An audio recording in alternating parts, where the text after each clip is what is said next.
be talking to the president. It's not a good thing. Yes. They're happy. Saying that you, my mother, are not happy for you. When you are not going to betray your Polima or betray and great people and lie to them. Your Polima are not going to cross you. You understand? You are there, General Sadama, your Polima. You go and tell your Polima that it is not going to lie. You go by Yaga? Yes, yes, yes. They don't just respect your Polima for them. We don't want to respect your Polima for them. We don't want you. They see that you do for them for your Polima. They don't forget for your Polima. Anything people power, people don't. Tell yourself, what are the way you not to tell the country, they come up. You say you're going to talk about your country. Now you're coming and walk on your family. People die after day. You said the president probably is the most around. No, I said it, I'm coming down. So I will shot you. You shot me, then forget for your Polima. I'm going to Polima, you're not talking. Then you forget for your Polima. Now I want to let my day, they will send you for your Polima.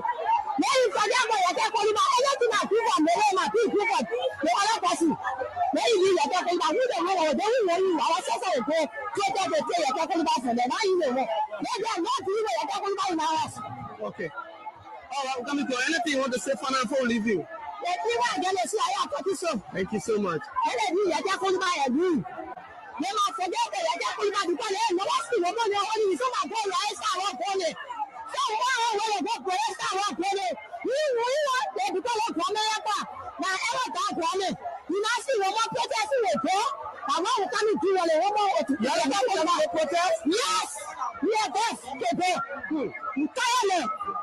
You know, see, because some of the rest of the planet, so they rest our corner, they do our own day. And they tell the other police maker they won't do our corner advance. You can't continue for it. Tell him to forget about your calling by it. Okay, bye. Hello? Yeah, man. My son, you made mistake. What? I heard you last night, me and Kun indeed to move Kufa. Absolutely, after the whole election, I'm in my corner. If you hear my preaching most Sunday, you will conclude that I'm right. Will you rescue as a nomenclature after winning? The broadcaster don't even answer my phone. They don't pick me up. They don't lay me down. They don't even have time. I don't talk. Yeah, I don't talk because God knows why it's happening. And everything I will accept it because I was from Kufa. They will not understand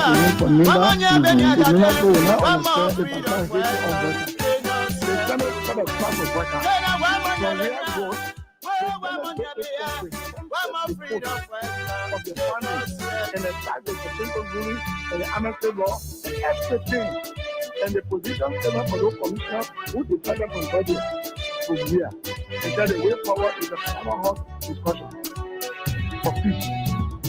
Then when brother come now, when they were coming, they said they were freedom fighters. When they were coming, they said they were liberators.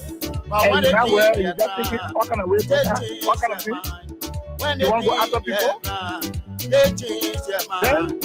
What kind of people? You know, the city control the upper. What kind of people? So they went, what kind of way? You freedom fighter, you raping our women. They did a revolution. Freedom fighter, you killing our children. Freedom fighter, you destroying our country. Then something happened. Almost time to the house. Then the brother they didn't tell me they had it for me. Oh, then when I heard they were released 2 persons to start, I was being abandoned. But when I went to school, I said, what is going on? You were here when we had sent paper, and you were here with our honor direction, and we sent the report with all the documents. Legal documents. When they were coming, they said they were liberators. When they were coming, they said they were liberators. But when they came here, when they came here, what kind of people? So what is wrong with Freedom fighter, you raping our you women. to help you with the part of the Freedom fighter, you killing our children. Freedom fighter, you destroying our country. I'm not saying that why you resolution is not a law. So foreign resolution means we agree. Bring it on. When Burger send a bill, they will not put on the I called you. Do you think that 80 years old people rescue this country? We embellished. You know, when you are a sales representative, you are a salesperson, you're selling a commodity or a product. Your job is to embellish. Did you think I knew, or did you think I mistook you for embellish? Did you think I, or did you think I mistook you for, or did you think I mistook you, or did you think I mistook you for, or did you think I mistook you for a rescue, or did you think I mistook you for a rescue, or did you think I mistook you for a rescue? An old man who belongs to the dustbin of our history, or did you think I mistook you for a rescue? An old man who belongs to the dustbin, or did you think I mistook you for a rescue? An old man who belongs to the dustbin.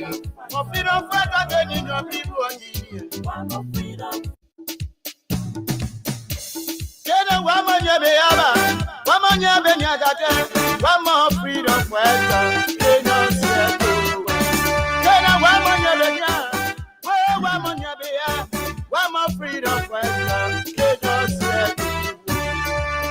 Oh, yes, indeed.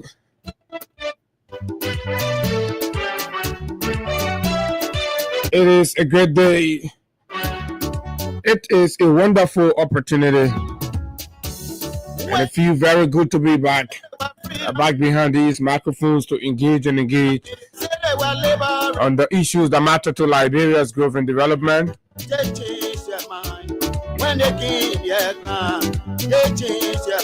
Oh la la, the freedom fighters that changed their mind. It's 2 years counting. Nothing to show. No contact. No experience. No network. The country is in tatter. Corruption is on the increase. Mysterious death continues.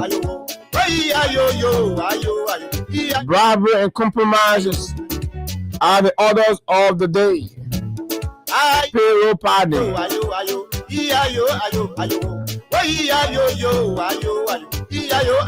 Useless travels. Oh, that's all we've seen since the rescue mission took over our country. Hopes are disappearing. Dreams are fading.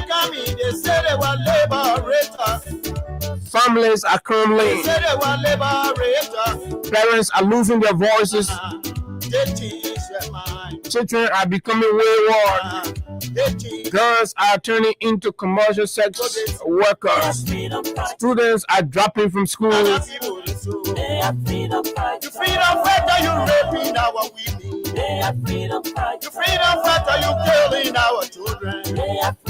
Fathers are becoming beggars. What kind of rescue is this?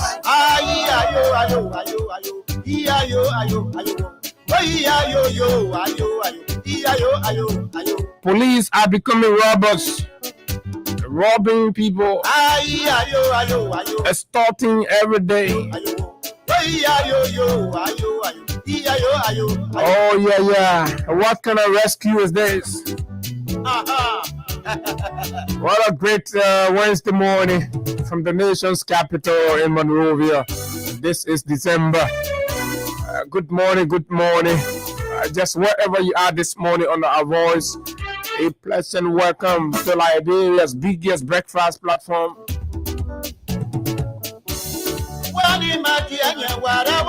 We are back to engage on the issues that matter to Liberia's growth and development. This is where we discuss the issue without fear nor favor. We speak truth to power. Right here on the big station, the People's Radio 87.9. Good morning to our friends, and our followers. To those of you in the diaspora, it's always a good thing to join us as we rumble through the issues on a pleasant Wednesday morning. Too many things to talk about, lots of things happening in the country. And what's the main news? The ANC has fired the Alternative National Congress. You know, for so long I've come here and we've said, look, the opposition is weak. So y'all can be thinking, say these are our conversations can just come from the blue. Oh yes, when we do it, we see the action. We are getting there. Gradually, we will get there. These looters in power will know that this country belongs to no one man. It belongs to everybody. And yes, those of you in power are accountable to all of us that are paying our taxes. So you can go ahead and our rule, or we'll use our voices, we'll use our platform to mobilize the people sufficiently. That's what we will do, and we have continued to do it. Look at the country right now. Look at the environment. 2 years on, the government is helter-skelter. No here, no take. Senators and representatives are fighting over authority. Who is supposed to do what? Who is not supposed to do what? So this morning at 8:30, we talked to former lawmaker, former flow fighter, Akaras Moses Gray, to weigh in on his thought as it relates to the budget debate at the legislature, with Dillon performing all kinds of interpretations and backing. Where does the truth lies? Of course, what does the practice hold? The law and all of that right here. Akaras Moses Gray will join us at 8:30. But just before Akaras come in, right on the flip side at 8 o'clock, ANC Secretary General of the Alternative National Congress, Desmond Uje, will join us right here to look into the ANC statement. We will wake up the opposition. They will stand up, they will take action. When they were coming, they said, so we'll do part 2 of the CDC. When they were coming, they said they were liberators.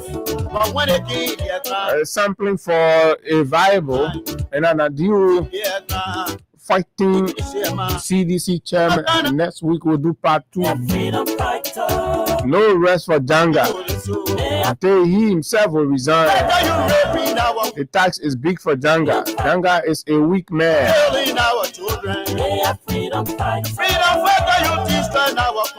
Let him go sit down somewhere and be writing paper.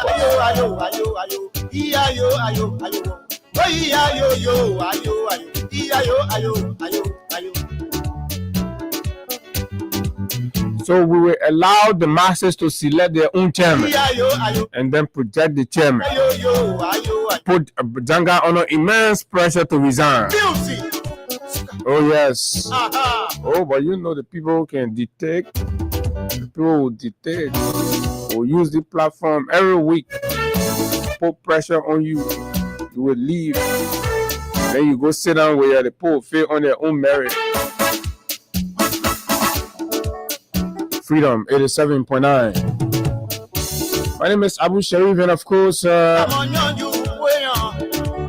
9 o'clock, we'll look at some other critical issues. There are a lot of whisper within Monrovia.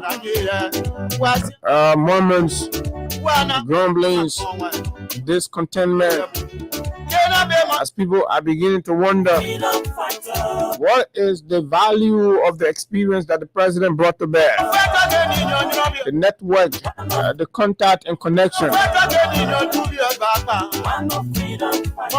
What is the value?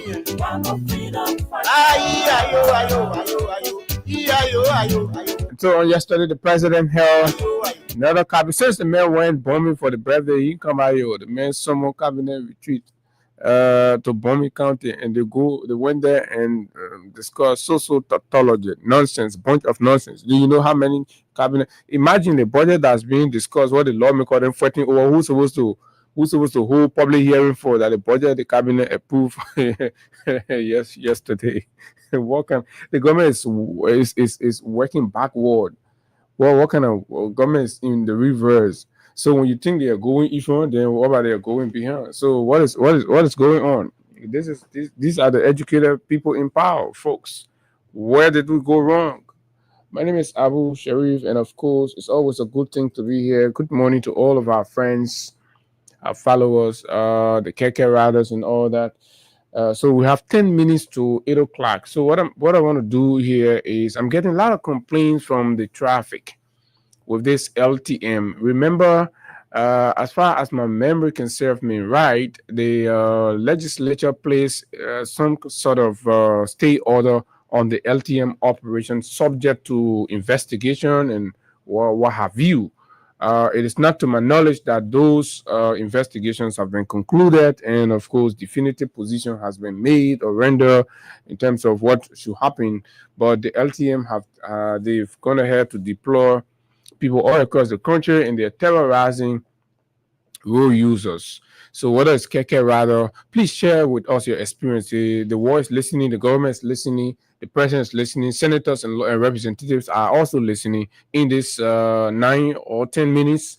Let's take calls from our taxi drivers, our Keke riders, our motorcyclists, our truck drivers, the round trip pickup drivers, and everybody that's been terrorized in the traffic by LTM motorbike people and the small black car people, right? So let's know what's happening. Let the world know what is happening. Even though the legislature say we put a stay order your way, let's look at it here and see who's rare, who's not rare. But the post still going here, issuing $100 ticket, $50 ticket, collecting monies and terrorizing people and extorting from the people. 0776-104-104-086-500-104. This is the People's Station.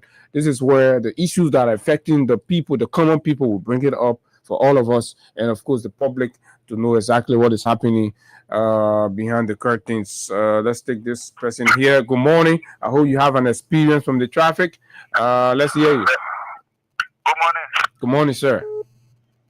Yeah, this is Baga calling from the Popo Keke. Yeah, the traffic management getting hard now. So right now, you can't have the matches what we need to take. I think we'll let people buy matches when the Foco need to take it on the Keke. This time when they see matches on the Keke, they can run behind and get ticket. And they not get like money and all that things. They just issuing ticket.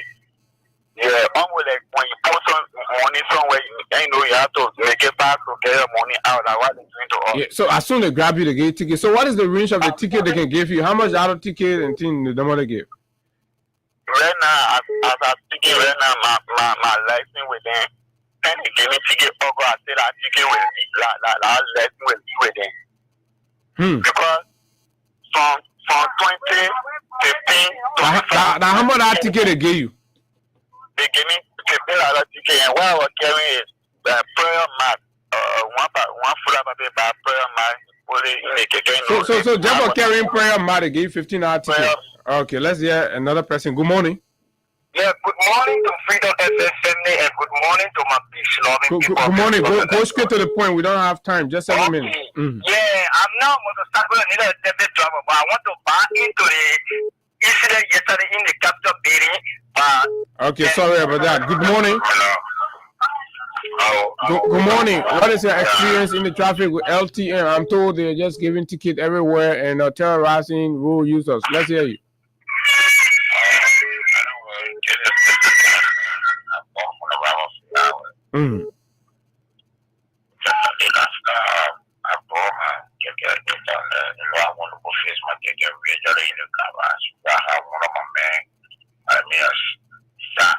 And the man face my back. On my way coming back, all my documents, when the man arrives at me, I decide to show my document. I show everything. But the man is looking for my ticket.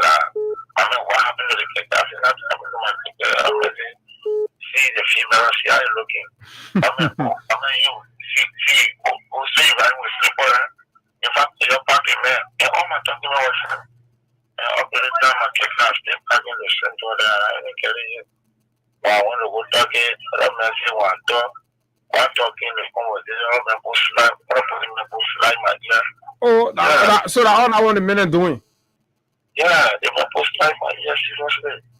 They post slide, man. I don't know what to comment with you. Wow, this is concerning. Good morning. You have to move away from your monitor. Go ahead, you're live. Let's hear you. What's your name? Yeah, I'm going to see my calling for the Okay. You're Keke Rider.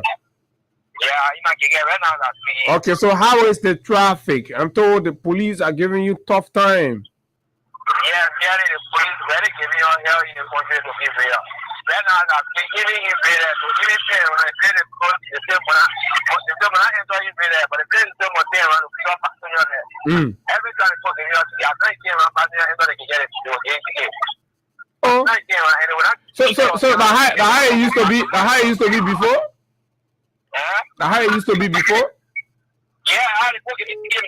No, I'm asking the way they're giving ticket now. As soon as you turn around the gate ticket, the higher used to be before. It has always been like that, or just started. No, it never used to be like that. It never used to be like that. So the rescue government brought the other one. The rescue government and they just see and they can come up police to give you and only one day will get tired with it. I think so now will take all into our head. So I want to know, they think it hurting your small, all of your memory small, right? Yeah, because I was not looking for the money suppressing all of that. Let me be here. Okay. Thank you very much. Good morning. So people are getting angry. How you doing? I'm fine. Let's hear you. Okay, actually, to be honest, man, the police seriously giving away a Keke Rider. Wow. Imagine. They will tell you say don't park here, but they will not tell you where to park. Imagine that for example, the selector should not we should use the one with the park water, so we reach me time from there to speed there. They will tell you don't park here, but they will not tell you where to park. Tell the place to go park, the police will issue you ticket. They could have just go down and give me $50 ticket. Imagine before by then. $50 ticket to Keke? $50 US ticket. And what was your offense? According to the NTM Rider, he said it's actually also what he said. Atmosphere. Imagine so I told you, I said, okay, if you should park here, what should park in the case, just tell what should park. I don't know if you was there. The police will tell you, they will be ready, the police will say, don't park here. You not see any indication that you should park here. And for you know, losing their promotion, that we are forced to park. You see, we are facing serious problem. On a daily basis, we are facing serious problem. We don't know whether the other change that come that will help or like negative change or a positive change. We don't actually know. So what do you think? Is the change helping you or is harming you? The change is seriously harming us with the commercial rather, to be fair. Imagine this morning, look at this morning, we normally wake up school based on the road also. The police will not deploy on the road for the criminals, but only Okay, thank you very much. The police can be as early on the road for Keke Riders and other road users. Good morning. Oh my God, this caller went off. Let's take 3 more calls. Good morning. Good morning. Well, we still have 2 minutes. We can take. Go ahead. My name is Festus Former. But the camera not calling the truck driver there. I'm told they two got issue. But Festus, let's hear you. Yeah, I want to commend the traffic management team. Okay. You know, many days they will complain because we don't want to do the right thing. So who are you a Keke Rider too or some sort of road user? I'm a road user. What do you do? Do you have your own private car?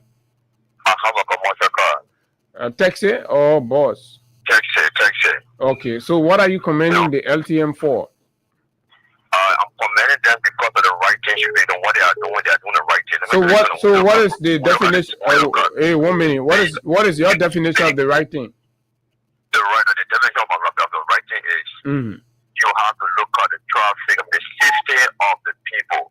Why would you look at a Keke and put mattress over a Keke? And some of the matches that they don't tie it. It's possible that No, it's not possible. That one you lying. It's not possible for anybody to pull matcha over keke and not tie it. Then the breeze having here. That's untrue, right? Nobody's gonna pull matcha over keke and leave it like that and start moving. Of course, nobody's gonna do that. Tie. You can talk about other things, but beyond that, there are other issues. They will designate a place for people to turn around, make U-turn or stop, and then when they do, they will arrest them and give them $50, $20, $15 ticket. Right? They'll tell you don't park here, and then what do you tell the people to park? Good morning. Yeah, good morning, Abu, and good morning to Tika this morning. Good morning. I thank you very much for calling from Johnson Day. You know, Abu, what the children are talking is true, my grandchild running keke. The last time they hold it for keke, telling people what the criminal they have to tell people to watch Johnson Day. They want to book keke, who have to go there. They say they don't feel about keke. Have to go there and say they want 1,000 fast. Say, my brother, they bought anything that. But the other men are on the line, Jenna. The men say the people doing good thing. Well, what are you doing? They lie. That is not my point. That is supporting that one. The point is doing good thing where before the children start, the children solving all the information, the children they get where they go. What are good thing they doing? If I was doing all the information, they complaining when you say the station only accepted them. They were not going to lie. They were not going to support and run yet. They wanted 1,000 fast. We say we have 1,000 fast. They say, well, that's what they are taking you. We better than you want to wait. Before the command comes to the command. Okay, all right. Thank you very much. I have to hold you there. Let me take Drew. Good morning, Chief. Good morning, Abu. Morning, sir. You know, my disappointment is this. The House of Representatives, almost 2 months ago, summoned the leadership of Liberal Traffic Management. They couldn't really say anything reasonable in the minds of the lawmakers. So they decided to put hold onto the activities until the House and the executive branch can sit and come with a release. That state order stay in place. The LNP, that's the Minister of Justice, because LNP reports to MOJ. Minister of Justice, being a lawyer, knows what they call when the Parliament puts halt to any activities. Yet they have ignored, disrupted, disrespected that state order, and they have issued the order to LNT, to Liberal Traffic Management, to do what they're doing. Is this a system we are running this country? You are suffering the ordinary people. Things are tough. Motorable rider, you're giving them $15 ticket. Look at the man who just says $50 ticket. $50 ticket. You give it to a keke rider. It's about 10,000 LD. How much do they get per day? It's unreasonable. Then the House of Representatives, the Capitol building knows that they are supposed to order on it. The executive has disrespected them. What are they doing? These are the people that can vote for them. Yeah, these are the questions. But it seems others are justifying it. Others are justifying it. Say, Abu, I know one thing about life. If you take your mother, God forbid, somebody will say you're right. But if it just look at how you will say they can put mattress. I go purchase a mattress to the folk or anywhere. Taking it from my engine, mattress are working. They say they put mattress on the motorbike on the staircase, they can't die. How possible can they be? If they can allow that, because his goose will fly. Okay. One problem is the disrespect from the executive to the House of Representatives, the House of Senate. There's a problem. We can't live in a country like that. There should be rule of law. There should be understanding between princes and government. If they decide to disrespect, that's wrong. Thank you. So the people are suffering, and these are the voters. Thank you, Mr. Sano. And of course, this is it. So hold it right there. Fun time to talk more and more about that. But yes, that's a very valid point, especially what kind of government we're running when the lawmakers will say we are placing a stay order on this process to ensure that we are able to exhaust all of the processes before proceeding, and we have to have a sit down with the executive while the stay order is in force. The guys are going ahead. So who is ordering them outside of the legislative, the conclusion of the legislative investigation into the legitimacy of LTM's operation? Who is doing that? Who is doing that? So like I told you earlier, the ANC issued a statement on yesterday, right? Let me see it. We have it right here, and then let me read it for you. And then when we come back, we will talk to. I'm getting some photos from this place. I'm getting some photos from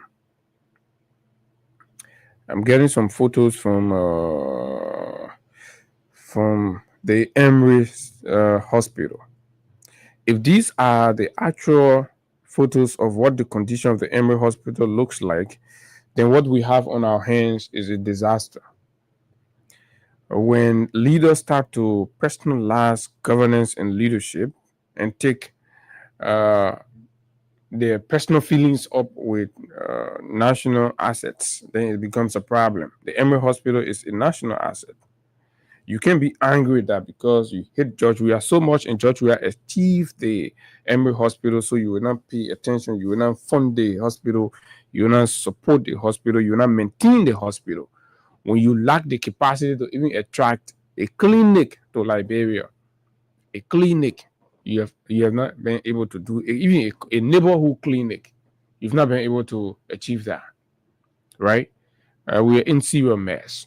Whoever, all of those that contributed to bringing this old man here, they've already put us into real mess, disaster, and the disaster is everywhere. But look, let me tell you this thing: if Baka is not careful, Baka will be chased. The very people will run beyond Baka in this town. Okay, you're watching, see. Make fun out of the Liberian people. You only see nothing yet. You ain't see nothing yet, right? Y'all be making fun out of the people, right? Y'all be making fun out of the people. You have a Senate. You have a government. You wrote something. Okay, so this is December. This is the Alternative National Congress statement. I'm going to read it quickly, and then we connect with Desmond UJ to talk more about it. So for immediate review, December 2, 2025, Unity Party-led government prioritizes party buildings over the suffering of the Liberian people. Monrovia, Liberia, the Alternative National Congress expresses its profound disappointment over the continuing failure of the Unity Party-led government to address the urgent bread, butter, soup, and rice issues facing ordinary Liberians, while instead channeling time, resources, and political energy into acquiring and expanding Unity Party headquarters across the country. At a time when countless Liberians are struggling with rising prices of commodities, unemployment, failing health sector, deteriorating infrastructure, and a stagnant economy, the United Party administration has chosen to focus on securing political real estate rather than providing real solutions. This alarming prioritization exposes a government increasingly out of touch with the daily hardships of its citizens, ANC have said.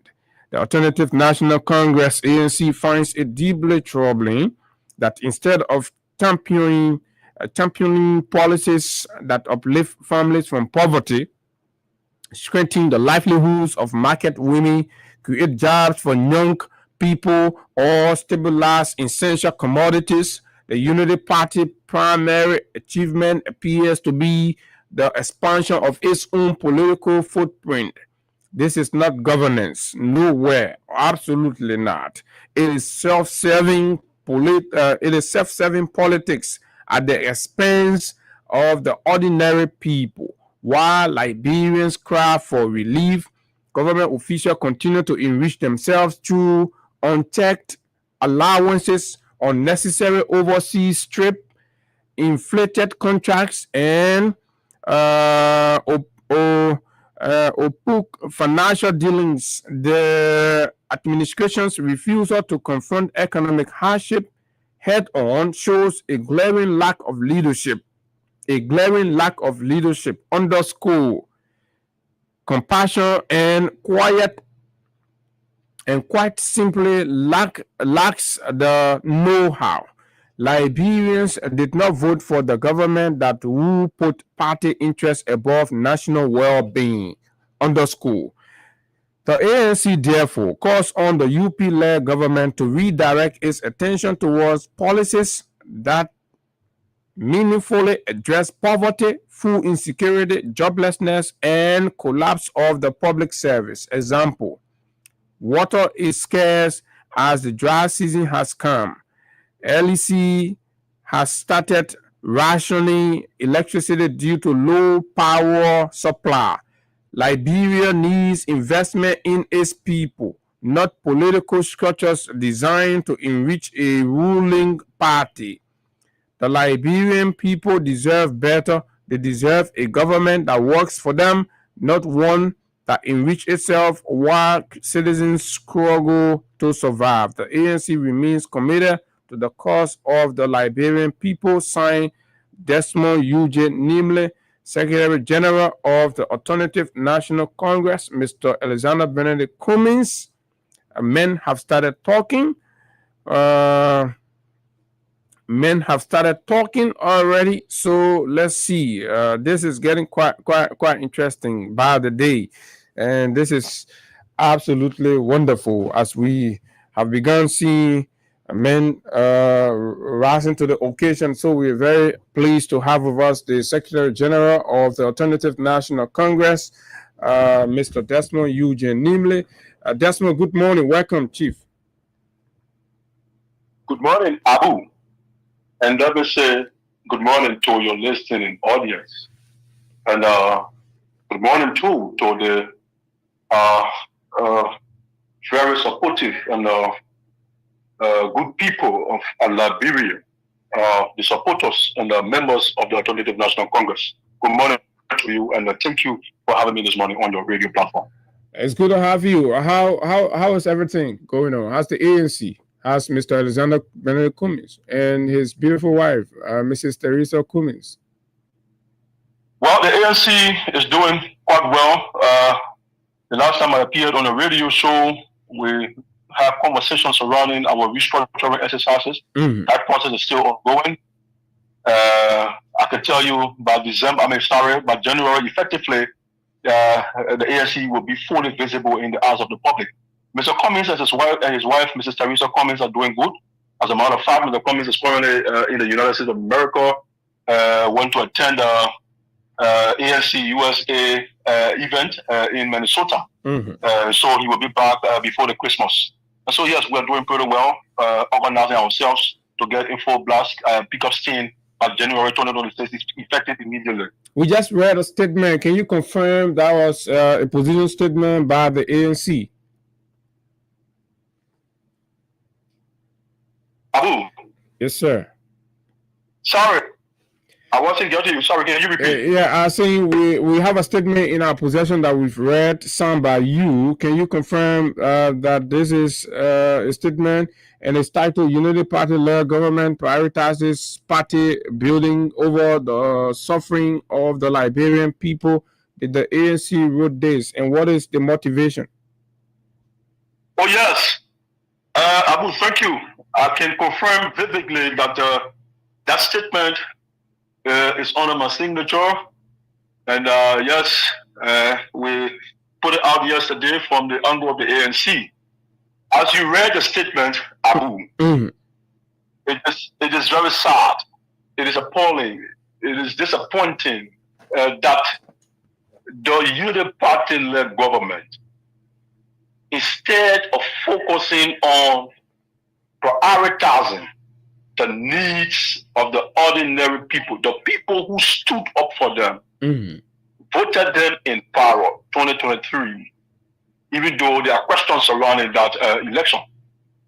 But now that they are in power, they have forgotten to improve the lives of the people who stood up for them in the rain and the sun, to vote and make them government officials and make the president today.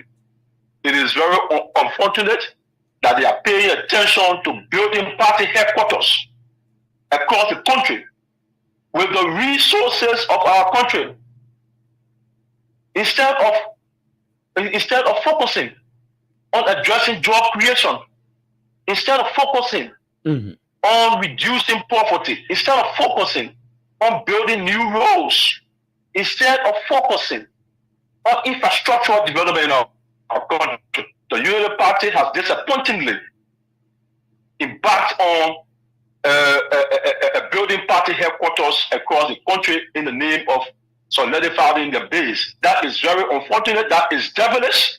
That is inhumane. That is a result of bad governance and people who are very selfish and do not care about the ordinary people. And so we could not sit and allow this to unfold without speaking against it. And so it is predicated upon that. That statement was written yesterday, and we're going to keep pushing it to ensure our people are aware that the Unity Party government is not in their interest. Okay, then the question becomes, how can the ordinary man see and believe that the construction of party headquarters across the country is actually devilish, as the ANC has claimed, or against the interests of the people? One, playing the devil's advocate, most times people argue that the foundation of a strong democracy is vibrant political institutions, and the Unity Party seem to be building a strong base. So how does that contradict the vision or the agenda of the Unity Party if they have chosen to prioritize building a foothold, in the body politics of Liberia, guaranteeing its future first?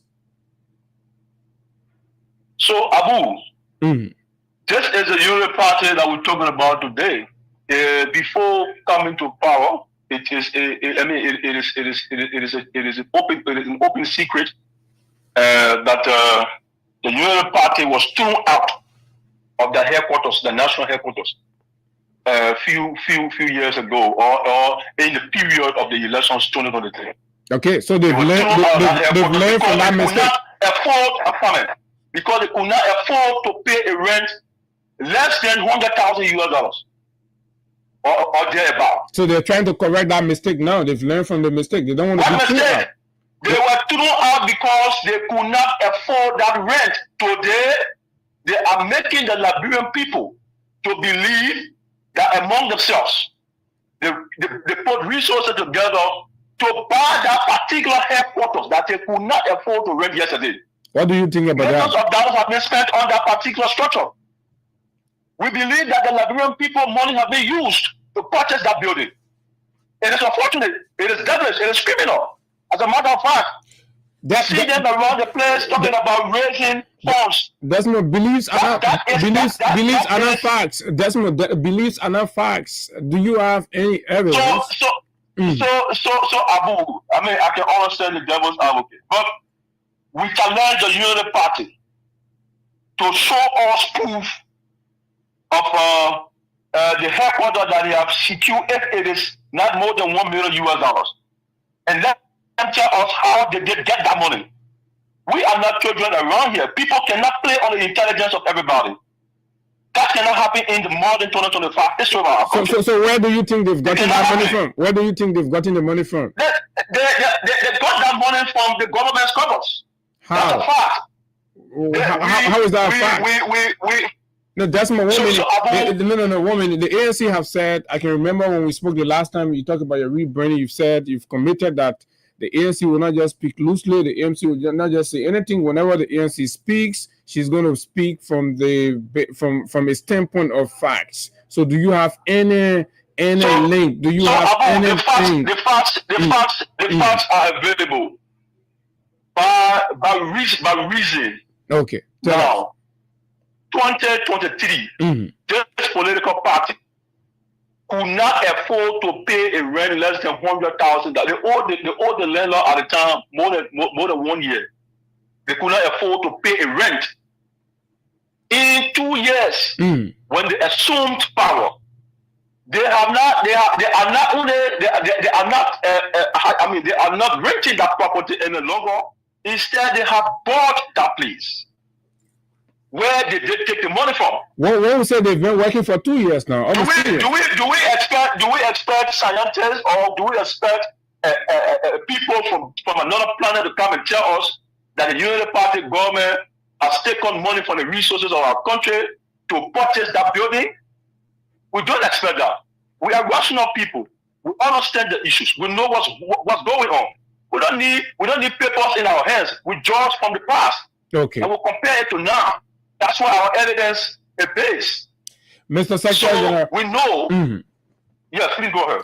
Mr. Secretary General, fair enough. Some of these comments as contained, they are very passionate and they are very people-centered. But then the question becomes, if the ANC is this convinced that the Unity Party have got no records of raising such a money in no time to purchase such a gargantuan party headquarters in less than 2 years, then the question becomes, what will the ANC do, knowing that the proceeds that's being used to buy that property was taken from the Liberian money? Liberian people money? What are you going to do? What are you contemplating to ensure? Because no government is supposed to rob the people in the open. So as a major political opposition in the country, what actions are you going to take beyond issuing press statements?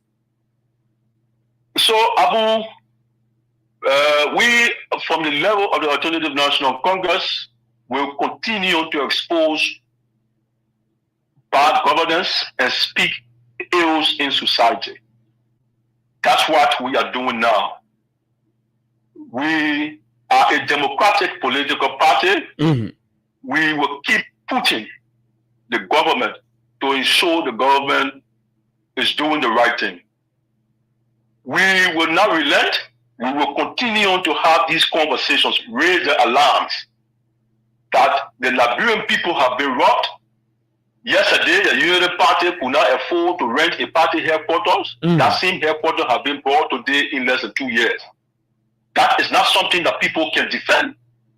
It is something that is glaring. It is clear in the public. The ordinary people are following, they are watching, they know what is happening. And so we are in the position to speak on behalf of the people that don't have the voices. So that is our role. We will keep pushing the government for the government to do the right thing. This is the role we are playing. And going forward, we're going to continue playing that role to ensure that the Unity Party delivers on their quote-unquote arrest agenda. Do you trust the Unity Party will listen to... Yesterday, the president openly buttressed what we wrote, that jobs have not been created. Okay. Since they took power. New jobs have not been created. The only job that they are created now is government jobs. And those are not things that the Liberian people will depend on. How many persons can get a government jobs out of 5.6 million people approximately in the country? The government cannot hire everybody. That's why the people trust you, give you the mantle of authority, create jobs in the private sector. Papa must come home with plastic bag in his hands. Children must be rejoicing when Papa returns after work. What is happening? Where is it? Where are the new jobs? The president brought us on yesterday. So the argument on job creation, that the Unity Party has not created a new job. It's something that has check mark. It took 2 years. They haven't created new jobs. It is unfortunate. When will they create new jobs?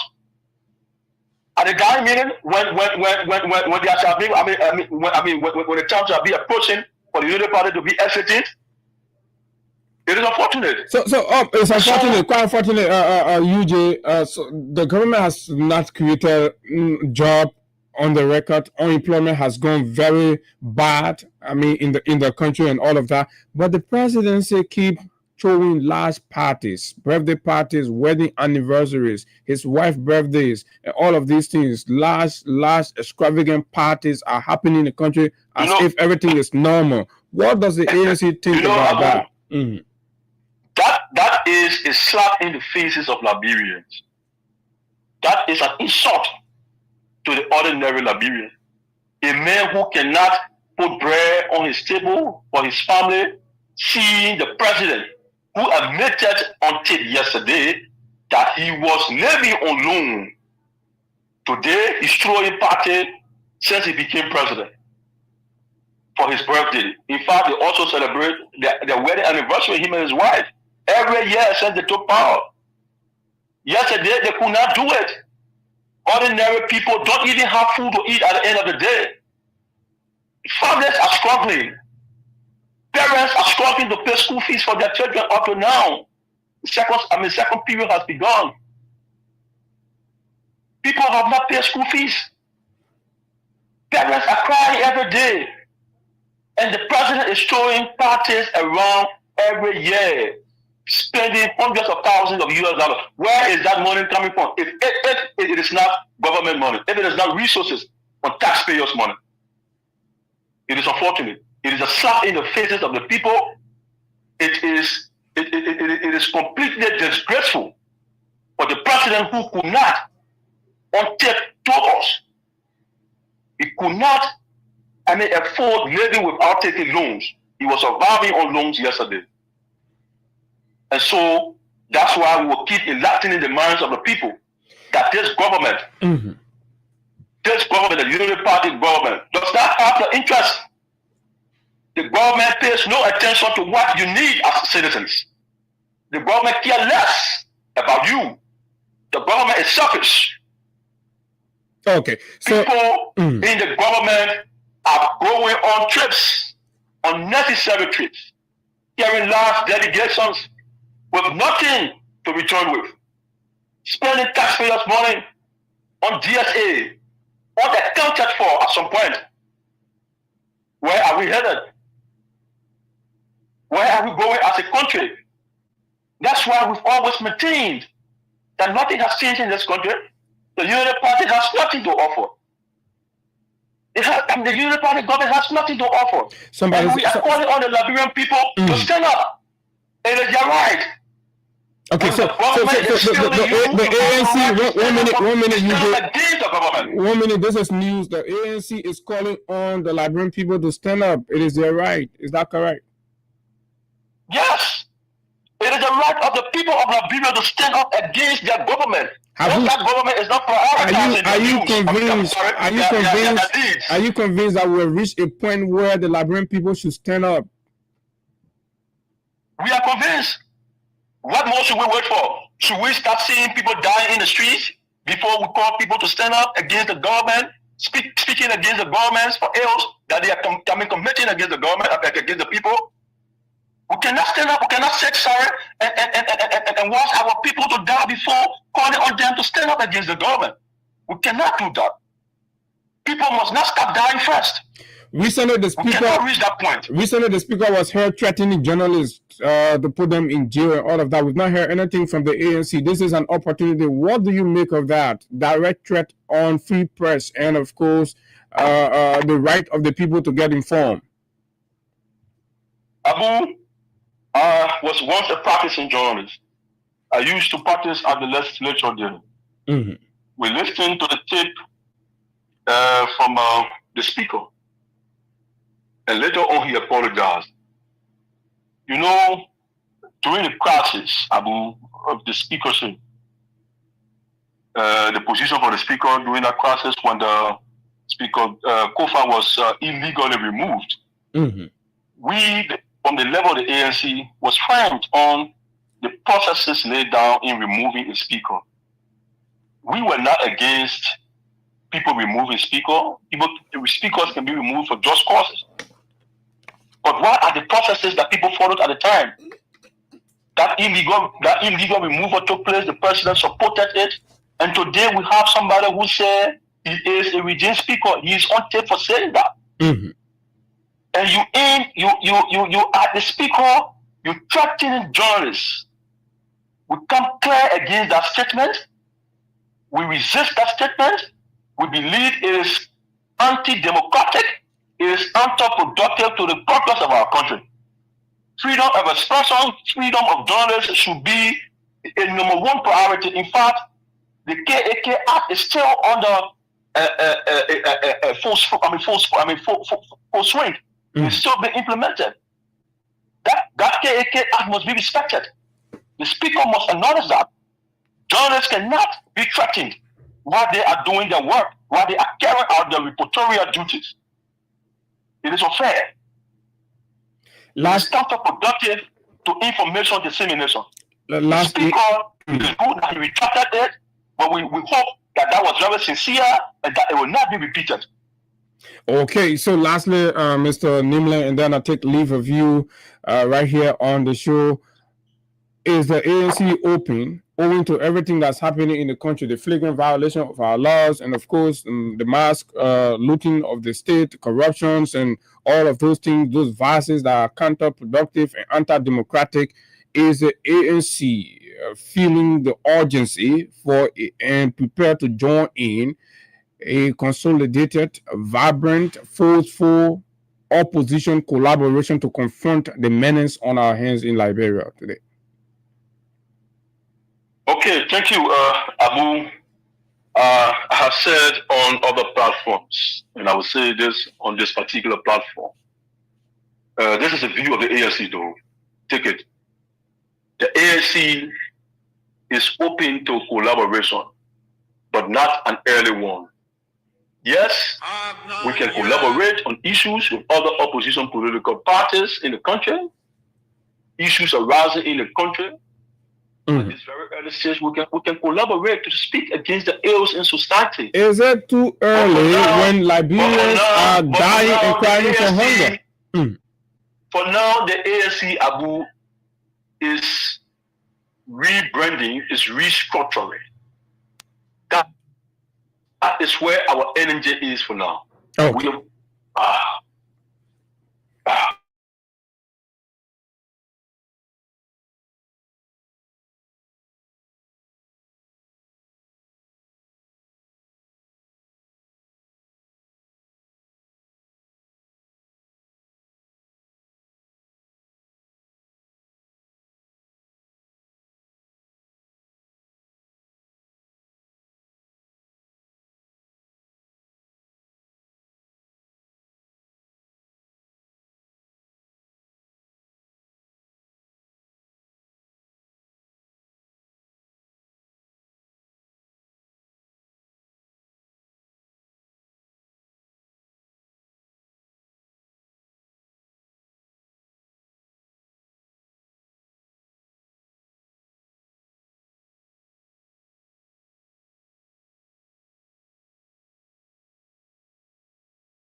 so that the CDC spirit can remain.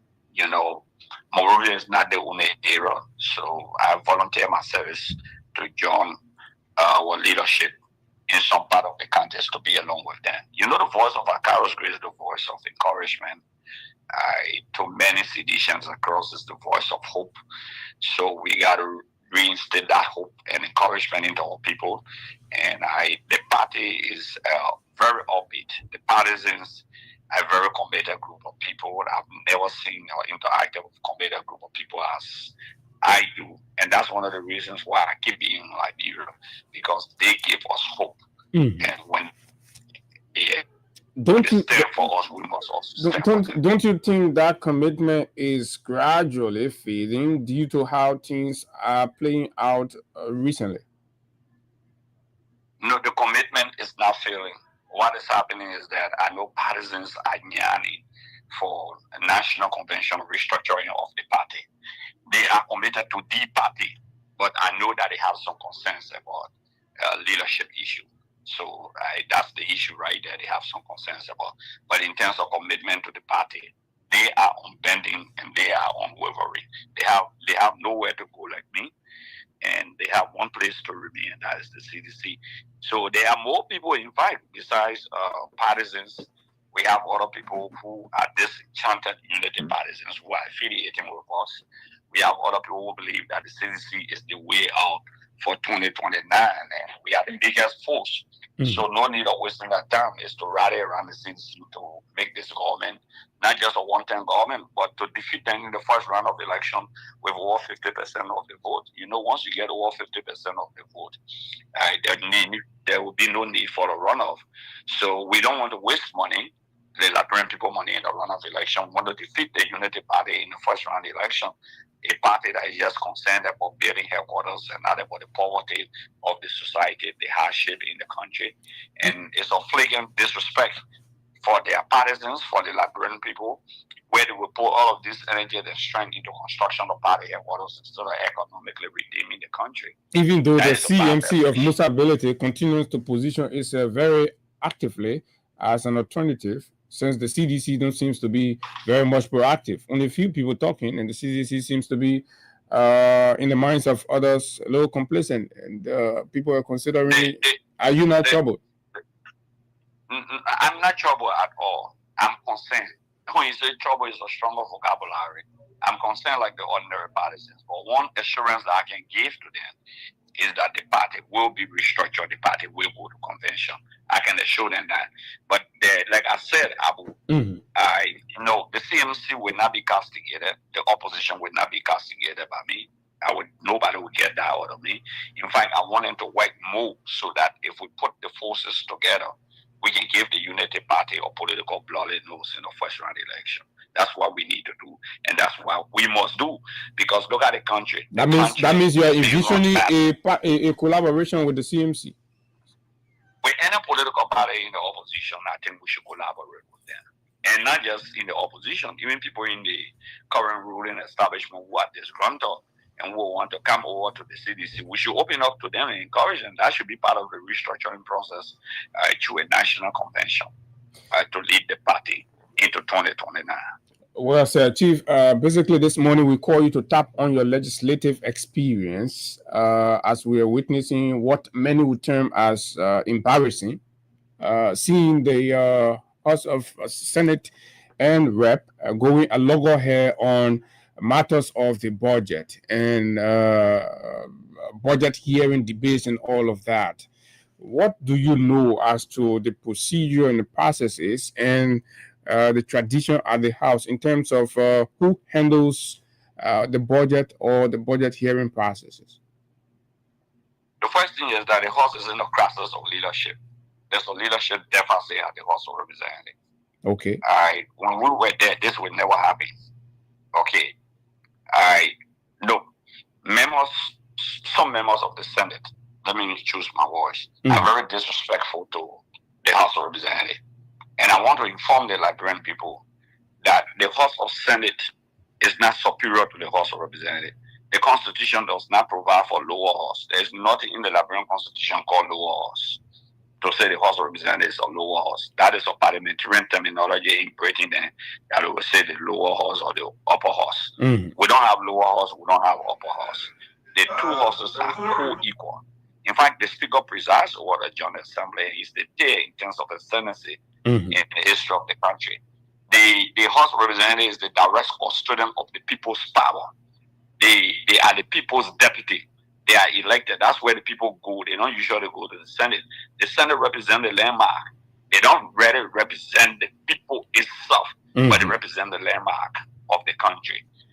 That's why the framers of the Constitution provided two singular authorities to the legislature in terms of the bicameral legislature. In the Senate, they confirm. The House has nothing to do with confirmation hearing of people who are nominated by the president.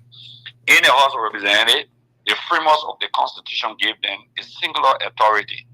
It says all revenue bills under Article 34D(R) of the Liberian Constitution that include taxes and other revenue, tariff, for example, and other revenue being generated or taxable. The Constitution says all our bills, that means that law that's supposed to be passed, should be sent first to the House of Representatives. It says should originate, that the word used. That means it should start from the House of Representatives. Okay? It also says all financial bills. And that includes budget legislations. Yeah. So financial bills are, the budget is a financial bill because it determines the developmental aspect, the entire finances of the country, how it's being used. Okay, that's why they call the price, the legislature, the price of the state originate in the House of Representatives. So if the House of Representatives, in fact, that's why the executive presents the official copy of the budget to the Speaker. So if the House is discussing the budget and inviting land ministries and agencies, the Senate cannot also be doing similar things at the same time, concomitantly. That means you are just opposing power. You are concomitantly. At the same time, two of them discussing the same budget, inviting the same people. So, for example, in case the House invite the finance minister at 10 p.m. today, and the Senate also inviting at 10 p.m., who will the finance minister go to? So the framework of the Constitution... Can it be one after another when the House call the finance minister? No, that's where when we were there, we developed a mechanism. And you know what kind of mechanism we developed? No. We developed a mechanism by 2021 that, okay, Senate House get a budget committee and the Senate get a budget committee to collaborate, to coordinate with them. The House Budget Committee will invite the Senate Budget Committee and the House Budget Committee will preside over that hearing. Then we discuss the budget together. So that when we discuss the budget, when we pass the budget in the House of Representatives, we'll send it to the Senate. They will already know what we discuss. It will be easy for them to pass on it. So we developed that collaborative measures, but we did not give our authority to them. Okay, so to have a joint budget committee, right? Yeah, we call it. I explain it to the ordinary people, you know, but the real word is the joint budget committee. So a joint committee. So when we're having that conversation, it's the House that will preside over it. But it's not forced for us to invite them. It's not forced for the House to invite them. The House can discuss the budget and pass the budget. Okay. That's why. This is a sticky point. Before you go to Article 34D, this is a sticky point. And in a response to that, Montserrat County Senator Dillon argued that while the Constitution requires budget legislation to originate in the House of Representatives, it does not grant the House exclusive authority over the review and appropriation process.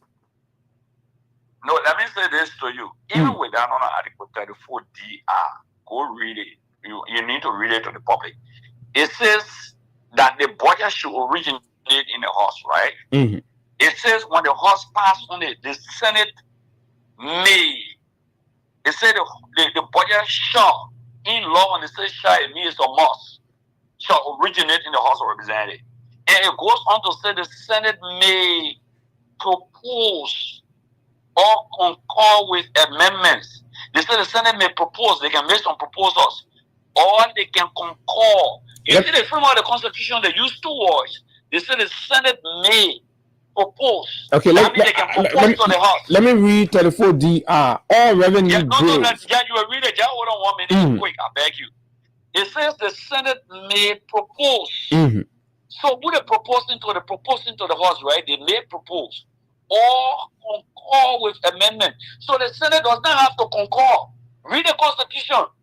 They can propose. No, but the question is, does the Constitution give the House exclusive appropriation authority over the budget? Let me say this to you. If you use the word may, okay? If you use the word may, it means it's not a must in the law. It say you may do this, you may move. That means you can do it or you cannot do it. They get you right. They say sure. Okay, now, so what has been what has been the practice? What has been the practice? Excuse me. Excuse me. Let me come back. Assuming that the argument by the senator is that the House does not have exclusive authority over the budget. Granted, let me go with that argument. But guess what? The House has exclusive authority to begin the discussion of the budget. Is that the Senate? The House has that authority for the budget to start it. It's now the Senate. So the House has to pass the budget first before the Senate concur or propose. That's what Article 34D says. Okay. So, for example, Abu, you have to agree to pass on something, to write the paper first before I look at the paper for review. That's what the Constitution says. The Constitution says Akaros can look at the paper, right? Akaros can suggest to you, but you got to write the paper. You got to write the document. Yeah, but that's what the Senate said. They are not interfering with your portion. They're only performing theirs. No, they are interfering. How are they interfering? Here's the interference. Okay. They are concomitantly holding their own separate hearing while the House of Representatives is holding a separate hearing. Under the doctrine of that concomitant, it means that the budget is also originating from their end because they are discussing the budget. They are inviting land ministries and agencies. They are inviting ministers of government. So they cannot do that. It comes in conflict with the people who should originate on the budget. It comes in conflict because the Constitution says they may concur, right? What are you concurring with? You are concurring with what comes from the House. Now, the Constitution Article 34D is very open. It's listening very well, Abu, and that the public listening. Only revenue bills and financial bills can originate in the House. Correct. So any other law, for example, if Okay, 1 minute. And I like, no, you have to stop this. Bill, that is not a financial bill or revenue bill. Honorable Gray, anybody can discuss it. Honorable Gray, I like that you said all revenue bills, whether subsidies, charges, imports, duties, or taxes, and other financial bills shall originate in the House of Representatives fair. But the Senate may propose or concur. So that is the point. But the Senate, so whatever the Senate is doing will be a proposal that will send to the House. How about that? What are they proposing on? What are they concurring on? The outcome of their hearing. The outcome of their hearing will be what they propose. Listen now, the proposal that the Senate making or the concurring. To concur, it means that there's a document sent to you. I agree. But on the other side, you can propose something. So you could propose or you concur. No, listen. And that document of concurrence comes from the House. It doesn't come from the Senate. Correct.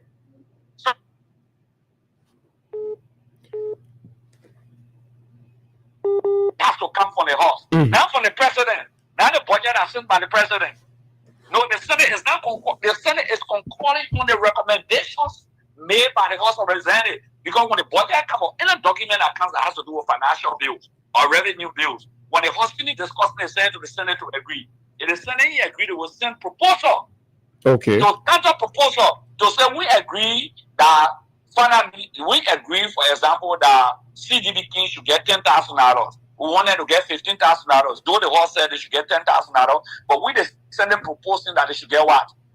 $15,000. Okay. That's the proposal. That is understood. Proposed to a document that originates from the House.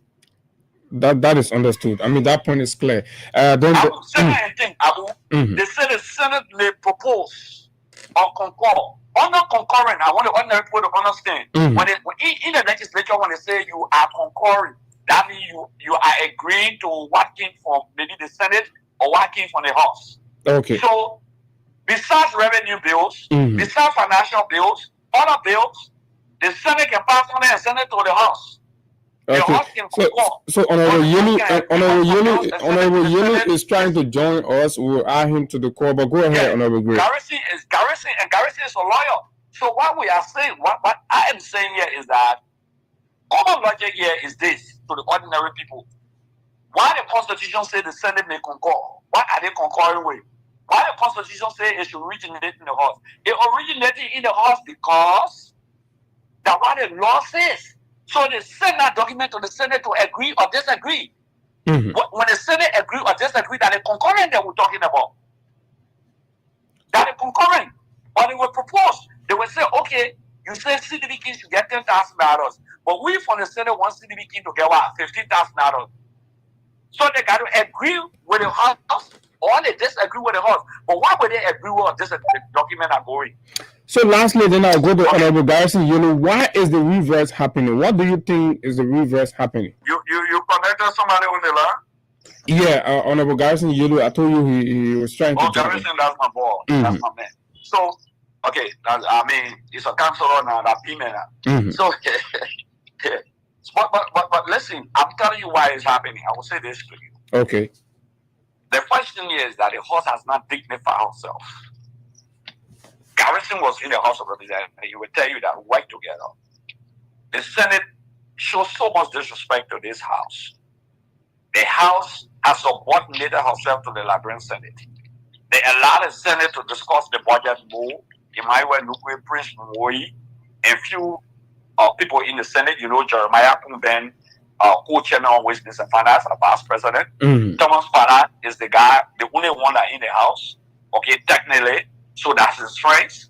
So the House has been subordinated on the basis of they themselves.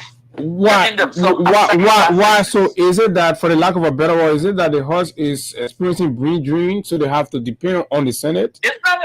Yeah, I don't want to say that they are not smart guys in the House, but there's a leadership deficit. They're treating themselves as a second-class citizen. They are more equals to the Senate.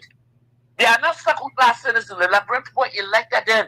But when you get a leadership deficit, a regime speaker who was made by the president and some members of the Senate, who has no strength, who has no leverage, who cannot stand up for his colleagues.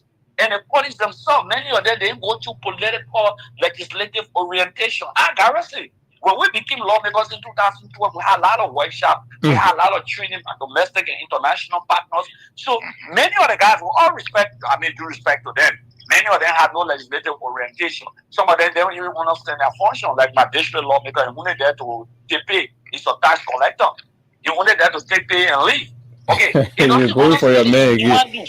No, he doesn't understand. Yeah, for example, not just my man. I'm just saying this to you. The House of Representatives, the leadership structure, that deficit, it's very glaring. Okay, it's extremely glaring to the extent that the population doesn't even respect the members of the House of Representatives. There's no cloud. Okay? There's no cloud. I don't see floor fighters. Fair enough. Even with that. Fair enough, Honorable Gray. Let me conclude. Yeah. Let me conclude. Please. Yeah. Let me conclude. To sit and see members of the executive insulting members of the House of Representatives, to sit and allow police officers to go to the House of Representatives and beat your colleagues, and you clap about it. So there's no respect. The Senate does not see the House as, they say, look at the little boys. They don't have clout. I remember before we left. That could be your interpretation, but Honorable Gray, I wouldn't want you to leave. I wouldn't want you to leave. I just want you to stay on and hear. It's possible Honorable Yelu may disagree with you or so, but let's hear what his thoughts are. He's a lawyer. Discussion as a lawyer. Honorable Garrison Yelu, welcome to the show. I believe you have a view. Let's hear you. Yeah, thank you, Abu. It's always good to be here. And You know, like you said, I'm not disagreeing with my colleague. Honorable Gray is a very brilliant and eloquent lawmaker, very experienced, and he's one of the best brains that Liberia can boast of, because I know what he stood for when we were in the legislature. And at times we used to crack on it, we will have a bitter argument, and he said, I'll take the phone from you. I don't think if you did research, no, we just joking about it. But he's a very eloquent and brilliant guy. He's now a lawyer, but see how he articulating the matter this morning. Just to see he has been to the Louis Grand School of Law. He has practiced for several years. Look, the first thing we must establish here, like in my post, we think I did 2. The day before yesterday, I did 1. And then yesterday evening when Senator Dillon deviated from the argument and said I represented majority bloc, and then after the case, I went cold. Because obviously had no defense. So, let's be honest in this country. The people's power is not in the House of Senate. It's in the House of Representatives. That's why the pro tem does not reside when the both chambers are meeting. Because the people's power is in the House of Representatives. The House of Representatives is the most powerful branch or chamber in the legislature. And if you followed legislative history, where we channel or we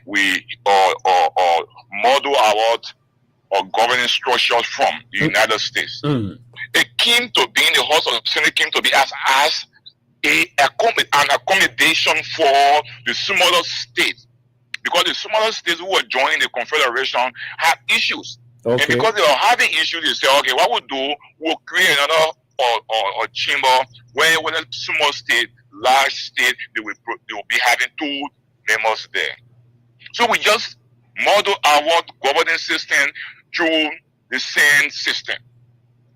But the most unfortunate thing is that most of the people who are currently in the House of Senate, they are people who were the leaders in the House of Representatives. And we had the same argument, and we all stood our ground. Today, they went on the other side and they want it to be different. And that's why we say no. That is not it.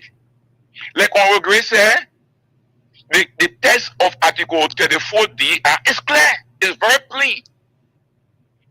And one thing, yesterday I listened to my colleague on the OK, he said, ask me.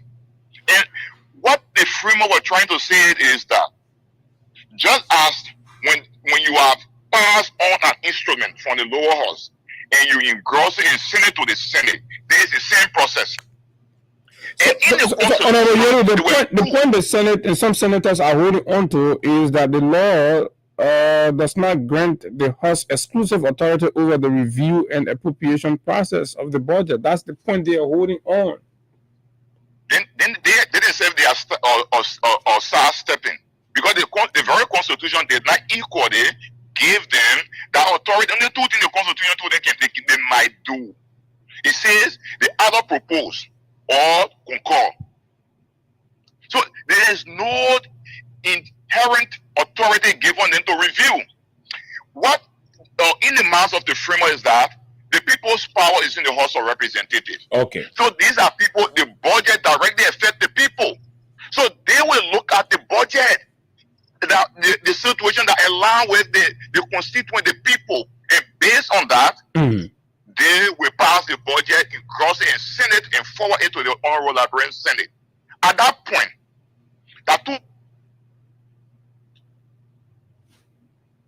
okay, there is a low glitch in the. So what do you? Honorable Yelu, with these being the facts as you as.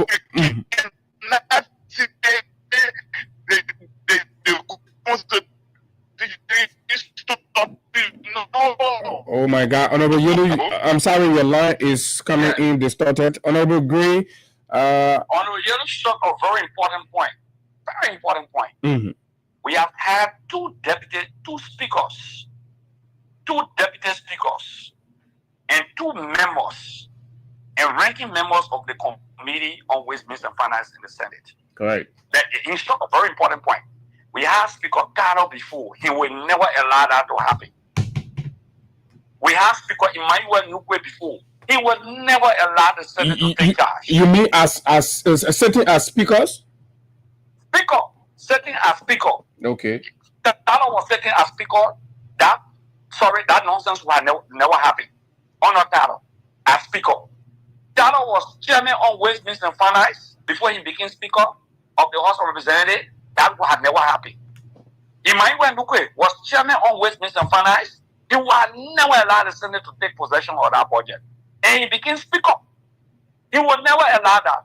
Prince Moi was co-chairman on Westminster and Finance. He became chairman on Westminster and Finance, and he became deputy speaker. Today, he's the chairman on Westminster and Finance in the Senate. He will never allow that to happen as co-chairman on Westminster and Finance on Ndukwe, and he became chairman later on Westminster and Finance and deputy speaker of the Republic of Liberia. Jeremiah Kun, Vice President Kun. Vice President Kun was co-chairman on Westminster Finance. Just of late. Okay? Up to 2020, before he became senator. He will never allow that to happen. Never. So, my point is short a very important point on the basis of what they did not allow the Senate to have, that authority. Why are they in cahoots with the Senate today when they themselves are senator? That's a key point.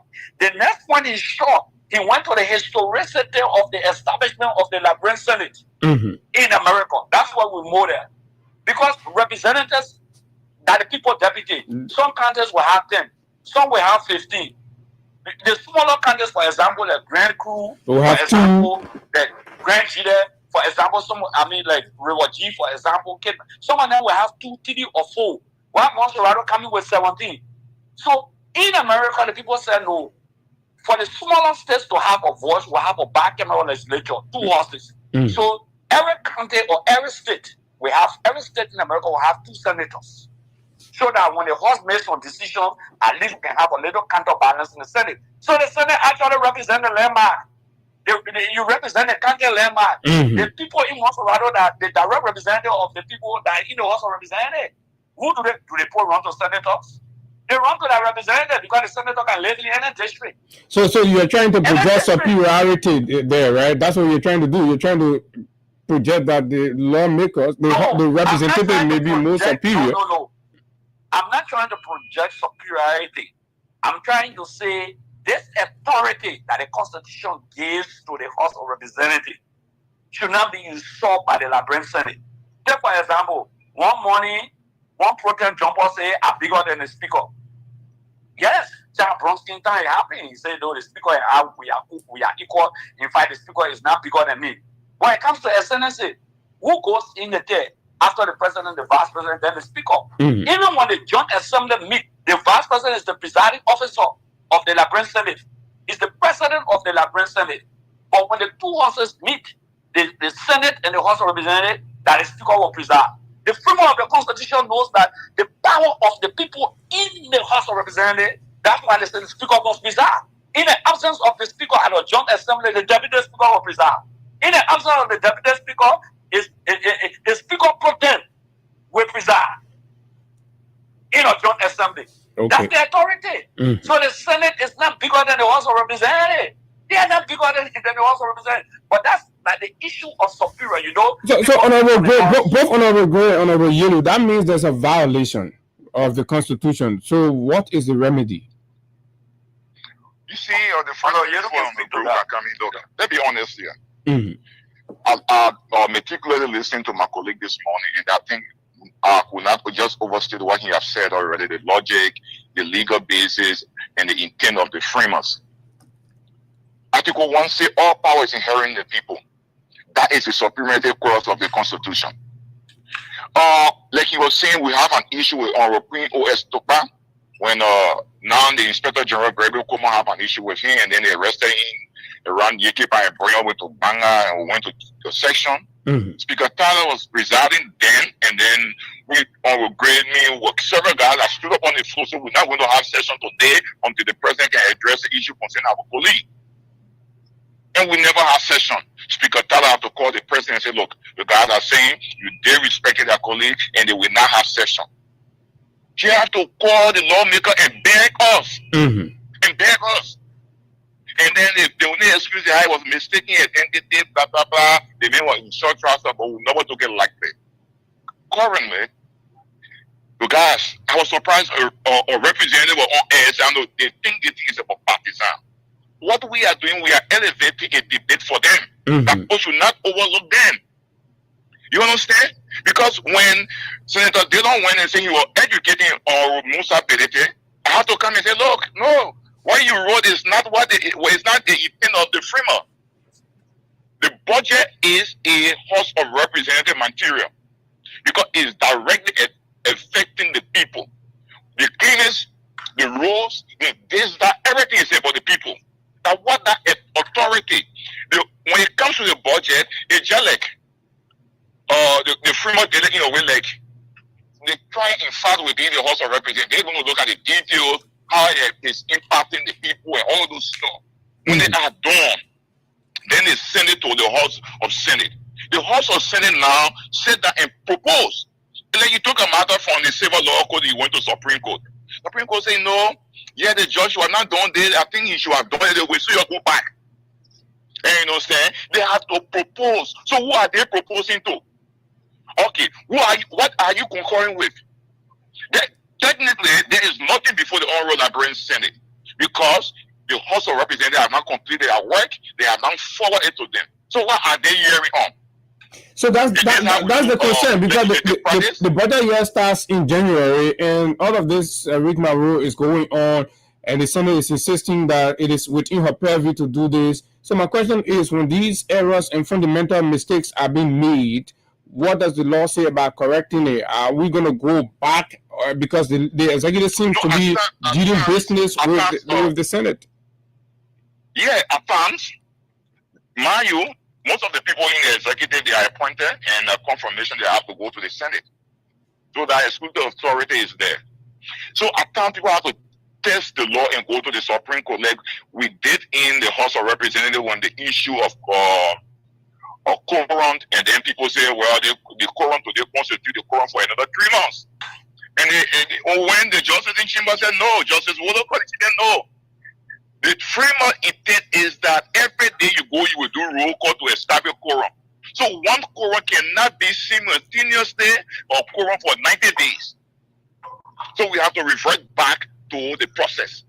At times, look, in the great United States, one congressman will get up and go to the Supreme Court and say, look, we challenge this. We need explanation. We need interpretation. But if you sit down and allow our own guys who were in the lower house and would never, okay, the Honorable Grace said, imagine when Senator Nukwe was the chairman on Ways and Means. Imagine he's sitting there for a senator to come and preside over the budget. I was a member of the budget committee. That was never happen on Honorable or Nukwe Wash. But it is happening now. So, it's happening now. Yeah, because the guys in the lower house are not standing up to tell the people there is it. And then why are they not standing up? The Constitution, they have the authority. Why are they not standing up? Are they compromising their own constitutional authority? They are making their house to be a partisan house. That's all to it. So legislatively, they are not focusing on the key issue about their authority. What they are doing is that who is raising the issue? The opposition lawmaker is raising the issue. So all of those guys in leadership, most of them, we see, you know what happened? When we agree to ATM, we're giving the opposition power. We're making it powerful. So we'll not agree to it. So now, because of partisanship and support, whether it is even forcing harm. Okay, so because Musa has raised the issue, so they're not prepared to stand with him. He is an opposition man. With him. Yeah. But Mayu is not about Musa Belete. It's about the country. What precedent are we setting? Like on Grace said, the budget originates from the House of Representatives. The Ways and Means Committee in the House say, okay, we will have a hearing today by 10. The senators say we're having hearing at 10. They are not inviting the Minister of Finance to go. Minister Gafford needs to appear before the House of Representatives. At the same time, the senator calling him. So you see the confusion. So we make our constitution, we make our legislation for people to just say like other areas. But what the guys are doing over there? Are they really serious? They always say, go Ghana. When you are lawmaker, they tell you to go to Gambier and go learn. Do you think that host of the honorable host needs some kind of radical leadership shake up? The leadership there seems to be weak and rubber stamp. That's my view. I don't know whether you share that, but to make it better, they need to stand up. They need to stand up. They think it's not about. Look, those who were leaders when we were there, they were all part of the ruling establishment. They were part of the Unity Party. But when it comes to our power, they never compromise it. Speaker Tyler will not compromise it. It is Speaker Nugwe. But now, the guys just sitting and watching and saying, well, the thing will turn up. The opposition will take the glory and this and that and that and this. That is not the issue. We are writing because we are Liberian and we have concern. Okay. And we feel that if these things are not addressed, it's a bad precedent. When we were in the house, for time's sake, what we used to do was a joint budget hearing. But even when we conclude the budget, you know what happens? It goes to the House of Representatives chamber. We will pass the budget and then it goes and forward it to the House of Senate. Even though we had a joint session that was presided over by Chairman Nugwe. So from there, we send it to the chamber. Our chamber will vote on it. We will deliberate on the budget, vote on it before it's engrossed and sent to the Honorable Senate. Okay. But now, they are doing it different. Thank so you. What we are saying, so okay, the Senate don't finish now with the budget. Everything finished. So they will be waiting now for the House to pass it because you are doing it concomitantly, simultaneously. You are doing it the same way. So maybe by Dylan's reasoning, they will send it for concurrence to the House. So the authority of concurrence is not with the House of Representatives when it comes to our budget. Revenue bill or other financial instrument. It is not with the House of Representatives. It is only the Senate. They will concur. That power is given to them. And there is something in law that says what the law does not give, it withholds. Well, this last thing, I know it may sound personal, but it seems Dylan is dictating a whole lot in the legislature there. And most of the time, some of the positions are heavily partisan than they are legal or rule-based, so it's becoming troubling. Troubling. It's the same thing we had the last time. We have the Emmett Smalls. We don't want to bring the county issue about Minister Popo Bureau, right? You, as a member of Article 34L, gave you that command police power that you can check those in the executive. You have that power to look at them, to provide oversight and all this stuff. And every time we hear the loud voice from Senator Dillon about the labor law and blah, blah, blah. But you have authority to amend the law. Propose something. If you know the law is weak and it's not protecting Liberians, propose something that will protect Liberians so that the Liberian can get a job. Rather than going to be too troubled and skinny on the floor, talking about this and that. It was demeaning to us. You don't do that. But you know, when you get one blind man, one eye man, one blind people, and he is loud, and then he says mostly that he knows all. And at times, the man who is loud doesn't know all. So when you follow him, he will say that go. Even if there's a big pit before you, when you think the ground is level, and before you make up your mind, you're already in a big hole. That's what's happening. That's all correct. The confusions, they are not good for our country. That's correct. And this is where respectfully, the House of Representatives have to stand up and say, look, this is not the intent of the framer. Because if the framer wanted that thing to be done, like any other matter, they would not say, you got to do this and the other person got to do this. They try to divide the role. So you thank you very much, Honorable Yelu. Thank you very kindly. I mean, your input were very, very profound, and we highly appreciate because of time, and I know you have to catch up with other things. Thanks a lot. Finally, what do you want to add before you leave? All we have to say is that this country is country for every one of us. What the people in the legislature will do today have an implication on this country tomorrow. So we are good citizens of this country. We also have our thought and our voice to tell the people that do it right. Stop creating constitutional conflict that tomorrow people say, but you people sat down there and you people didn't talk. We will lift our voices up to speak because this country is for everyone. Whether we are those are even in opposition, it's our country. Because the budget that they are passing, it has nothing to do with us. Correct. It has something to do with the cleanliness in my district. It has something to do with the cleanliness in Dwazon where I live and other places. So we can't sit in this country and allow people to proceed wrongly and say we will not talk because we are in opposition. But our colleagues in the House, they need to understand. This thing is not about party, it's about Liberia. They should stand up and make sure it's done. Okay, thank you. Right. Thank you very much. Honorable Gray, finally. Hello? Hello, Honorable Gray. Yeah. Yeah. Okay. So finally, I just want to set another foundation of this debate. The House has given in too much. Okay. The Senate is stepping beyond its authority. And I'll give you another example. The storage fees, for example. The Senate originated the conversation on storage fees. They distributed the storage fees. They say this one will get 10 cents, then one will get 15 cents. Then they recommended to the president that revenue generation, those are taxes that will be generated. Those are revenue that will be collected. That should have been the revenue bill. Okay. But they took the recommendation and sent it to the president. The House sat down there and said nothing. Nothing they said. Zero.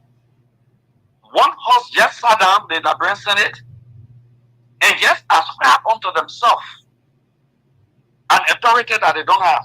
And that authority is to redistribute the storage fees the way they wanted it and send it to the president, and the president just called the LPRCC implement when they send this to us. So because that happened, that happened in the House of Representatives, did not do anything. That's how they're taking it to the budget.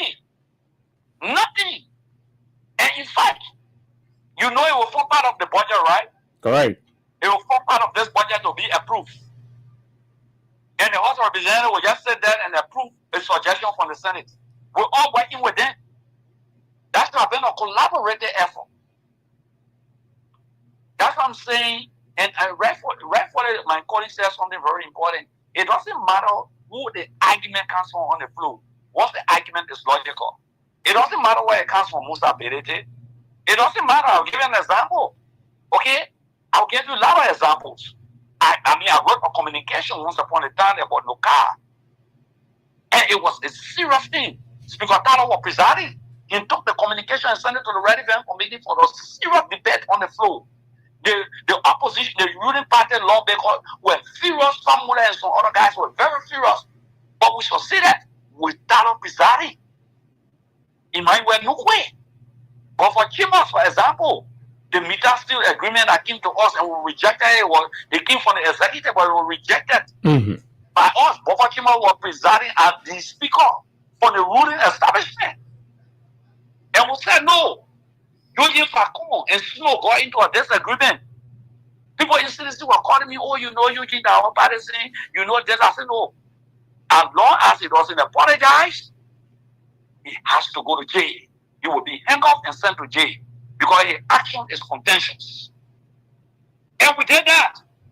We succeeded in doing that. I remember Arthur Jackson was Deputy Information Minister.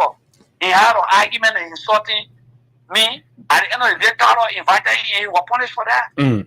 It's about preserving the authority of the House. The authority of the Liberian legislature is very important. The people voted for the president 6 years, I had voted for the representative for 6 years. No president can dismiss you.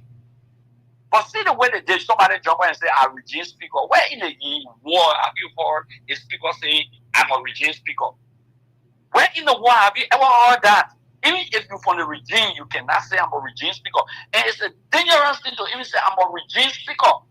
Regimes usually are people who are dictators.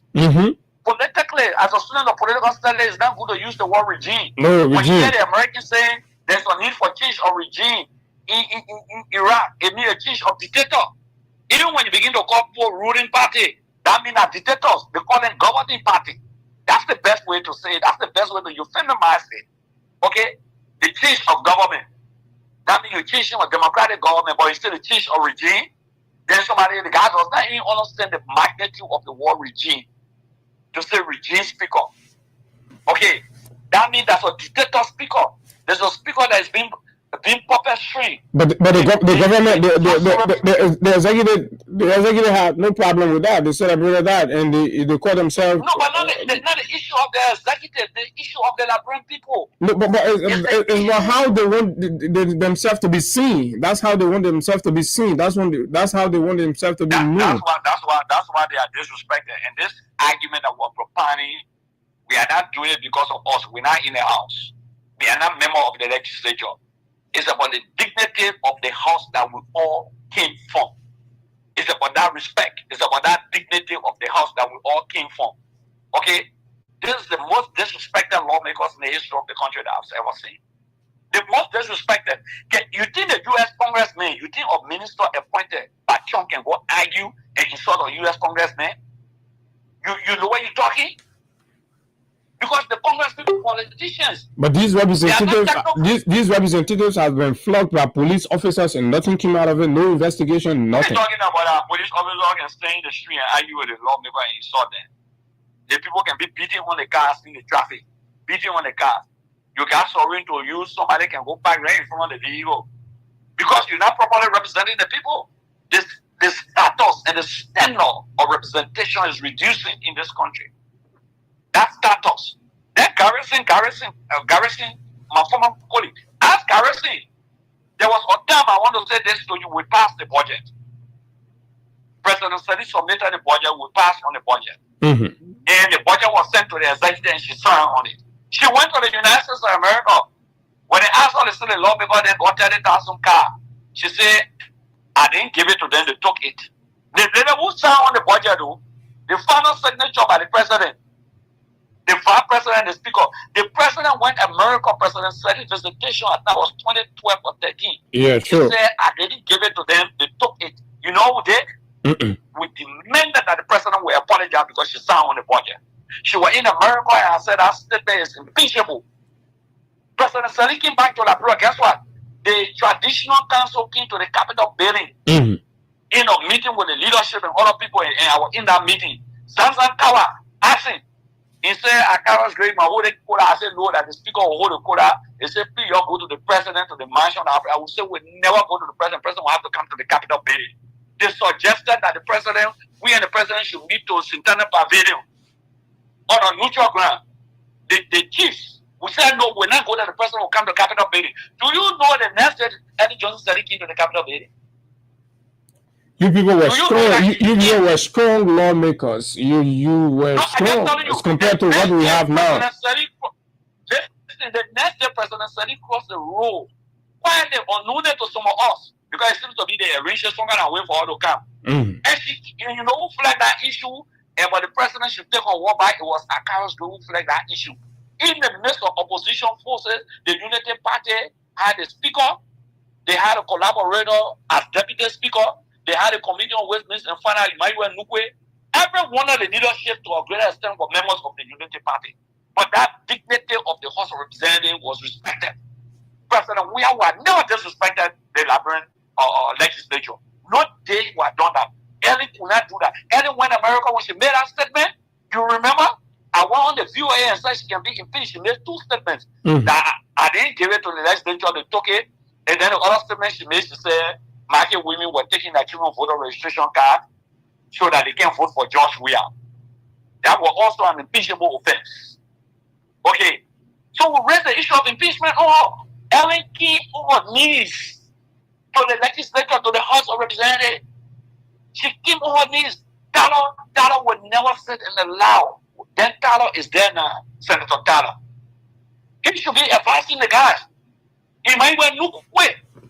So be advancing the guy. So, Honorable Snow, if I'm understanding you, that means the problem today at the House, Honorable Grace, sorry. That means the problem.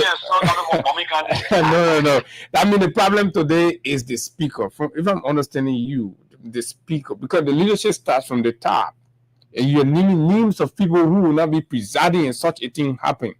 But now we have one man that's presiding. All of these things are happening. So it is a matter of the leadership. If that speaker just allow his colleagues, and if everyone of them get together and say, we cease the discussion of the budget of the country, will not test it until the Senate stop. The president will move in. He will coordinate immediately. He will coordinate immediately. You say we not proceed with the discussion of the budget because the Senate is proceeding unconstitutionally. Even if they don't go to court, they can use political amnesty and say if any minister go to the Senate at this critical juncture, when we are having public hearing, and you go to the Senate for any public hearing, we will not listen to your budget, we will not pass on it. They have to take a stand. I will give you an example. Mary Brown, for example. Mary Brown. I give you another example before I leave it now.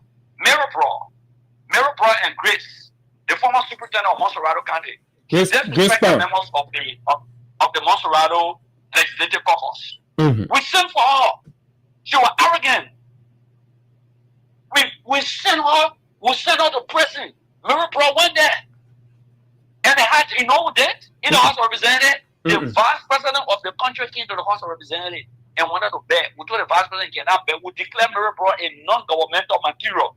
And as long as President Sali keep her at the City Hall, we will hold the budget of the City Hall. That's how President Sali took her for City Hall. That's how President Sali took her for City Hall. Okay? The legislature is not about showing your authority or your power or overusing your authority. It's about using it appropriately for the dignity of that body. Okay. Fair enough, Honorable The Gray. dignity of look at the House of Representatives being run by Thomas Farrar.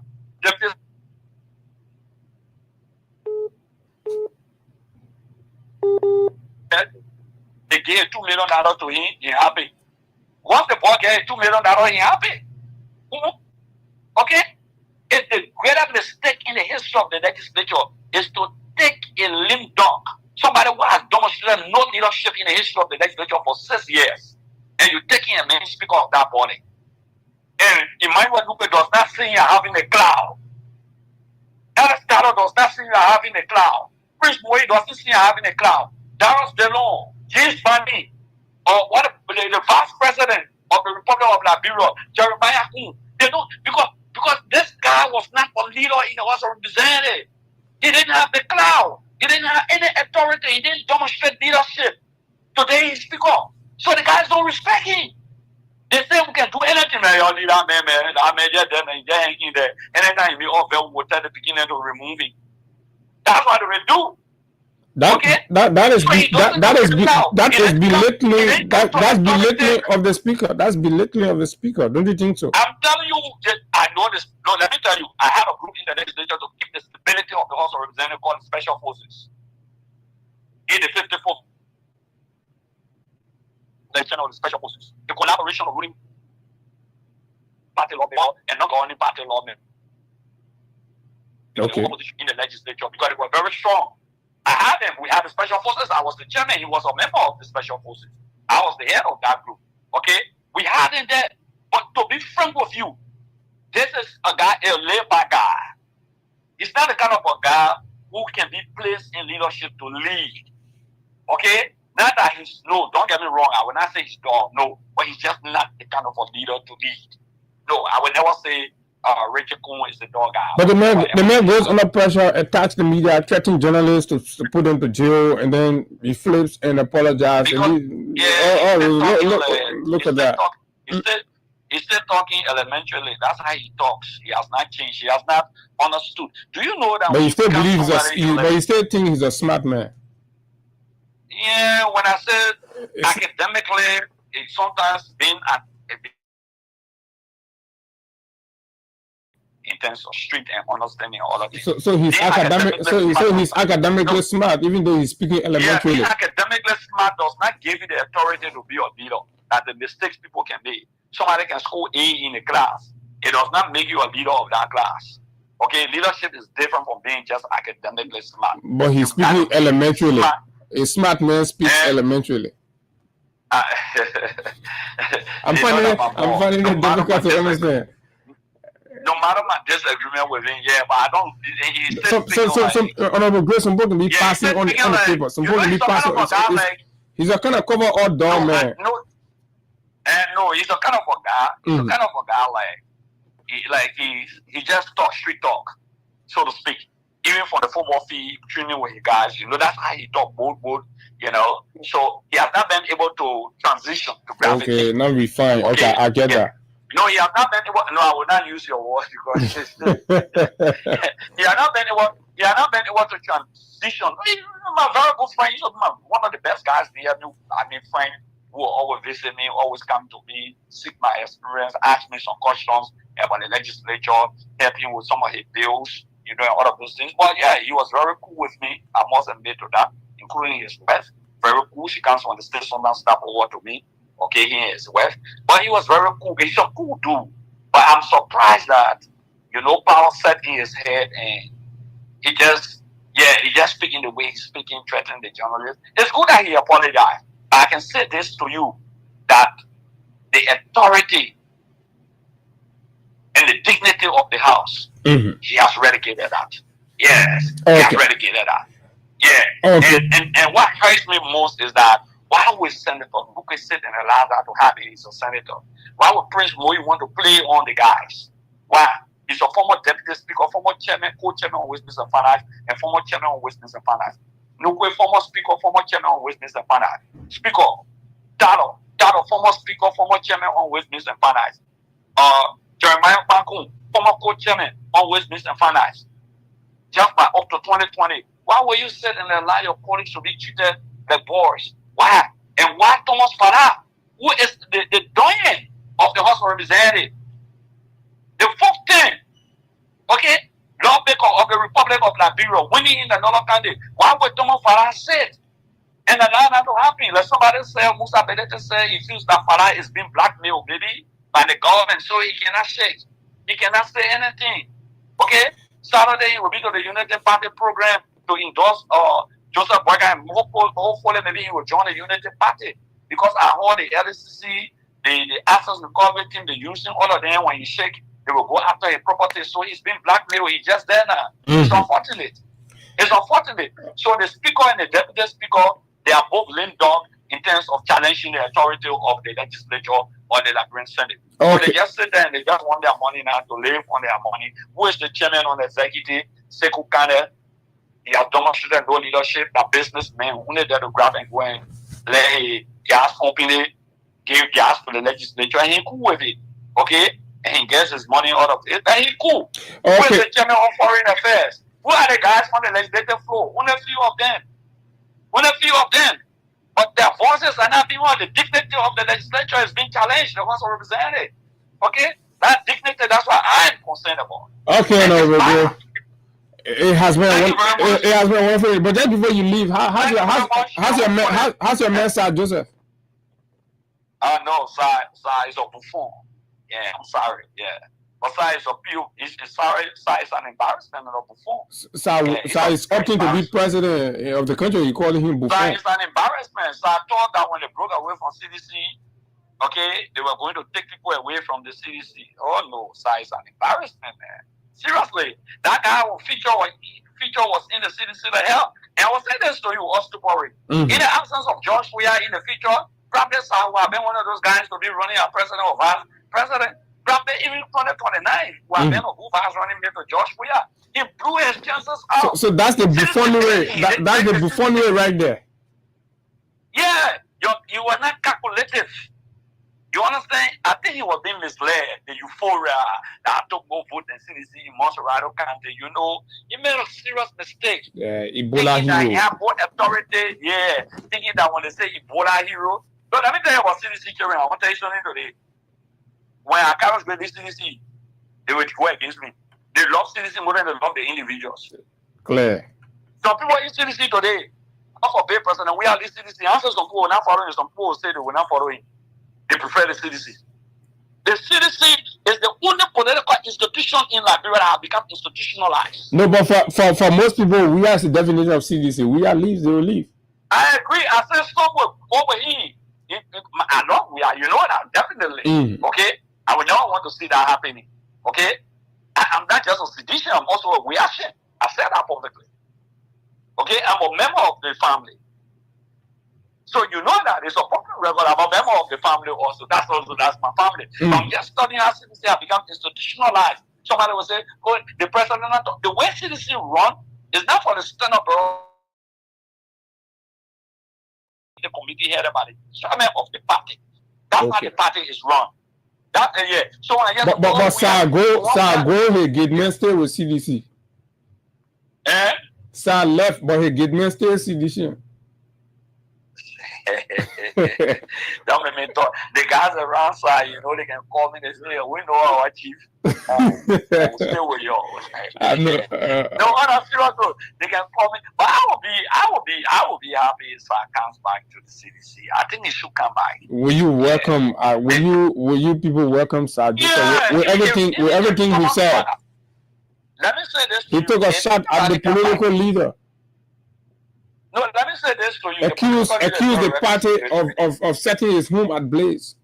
That's a great allegation. That trash talk. You know, when the woman making forward of me, she can say, "You know the thing I can hear, man. What can you not do for me?" Oh yeah. You don't want a lady tell you, "What have you done for me?" Move on here, man. Yeah, the man have a job by you, but you say the man are strong. You know. So those things can hide men, you know. So confusion, so that no formula in confusion. But but you talk a very important point. Sometimes what you say from your mouth, is very important. So sometimes when you say this kind of things, you gotta apologize for that. I'm not just saying because somebody coming back to the CDC, you just take them. No, they have to amend. They have to be sincere, you know. And so for me, you see, I'm a different person, Abu. Even if Joseph Boyka decide to join CDC tomorrow, to support CDC and come to CDC, I will embrace. I'm a different person. We want to govern Liberia. That's good. It's about Liberia. It's beyond these individuals, the way they're running the country. You see, my colleague said something very important. He talked about the issue of partisan. The guys are too partisan driven. Even if the president sends tomato cup down there, they will pass on it, they will say that he won't be. Yeah. You understand? Yeah. Under President Weah, no. It wasn't the case. I was chairman on the executive who rejected the meter steel deal. All right. Okay? Yeah, I was chairman on the executive when they wanted the issue of all the 10 new positions. We said no. Maybe 4 of them got to remain 10 new positions. Okay? So you got to have the executive branch of government. You can't just allow them, then at the end of the day, you'll be shocked. So we started with the CDC. I'd like to close with the CDC. Do you think Honorable Jangako is doing fairly well with the CDC? I don't want you to ask me questions in the public like that. To be frank with you, you're my brother. I reserve public comment until next year. Until next year. Yeah. Thank you very kindly. Yeah, until next year. But what I believe in, I believe that the CDC has to go to convention between now and March, and the party must be restructured. That's what I believe in. That the party should be restructured.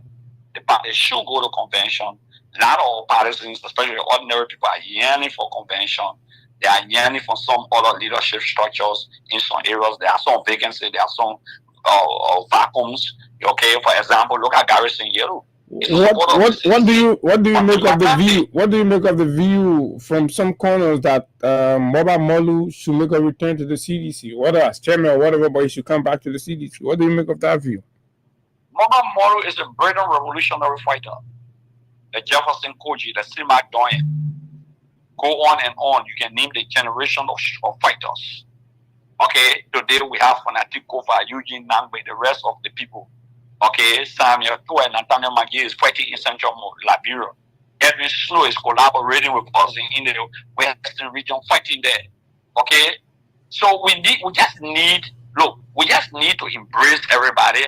Need to go forward. It doesn't matter who joined the CDC when, whether today, whether yesterday. Winston Topmaking joined CDC the same one with the instant of error. Okay, what a man name, the former pro-tem, he didn't support George Weah. He endorsed Joseph Boyka, you remember in 2017. He still made him pro-tem, Abache, made him pro-tem. Fanatic Kofa came to the CDC in 2017. We subsequently made him deputy speaker, and then we made him speaker. So the CDC should be open and embrace everybody. We want to beat these people in first round. And to beat them in first round, I want to talk to all ordinary people, the masses. Let incorporate everybody, whether Unity Party member insulting you in the community before and he regretted it, he come back, taking and bringing the citizens that be the people influence on our election and no runoff. So Mobile Model, if you come back to the citizens, I will be glad. But I don't think now Model is on different advocacy rule now. So, you know, he's been a chairman of the party before, and now he's moving. I think his advocacy, he should be in the advocacy. It's very important for holding the government feet to the fire. And I will say to people, whether sedition or non-sedition, December 17, join Mobile Model. We got to speak to the government, and the way to speak to the government is to join Mobile Model and get into the streets of Monrovia peacefully and in an organized faction. That's what they need to do. Model is doing extremely well in holding the government feet to the fire. And that is very important in the democratic space. So let our people join Mobile Model and hold the government feet to the fire. That's what they need to do. And they must do that. Okay. And the opposition between now and next year, we got to be, look, let me tell you, we got to be more radical. You know, we got to be more radical. We got to be forceful. We got to tell Joseph Boyka the hot water who can tip away is better than the hot water he can tip away. We have to tell him that. Okay, Honorable Grace. Okay?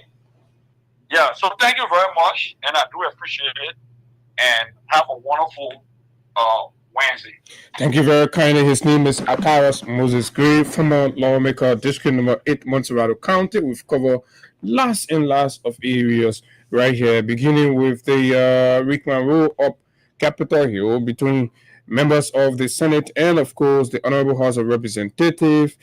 And, of course, talk some issues about the leadership in terms of what is happening there at the House of Representatives and all of that, zero in on issues within the CDC, opposition, and all that. So let's hear you. It's your turn to speak and say what you think. Because this is about Liberia, like Honorable Yelu said, right? You are speaking not because you are an opposition. You are speaking not because you are a ruling position person. You are speaking because this is your country.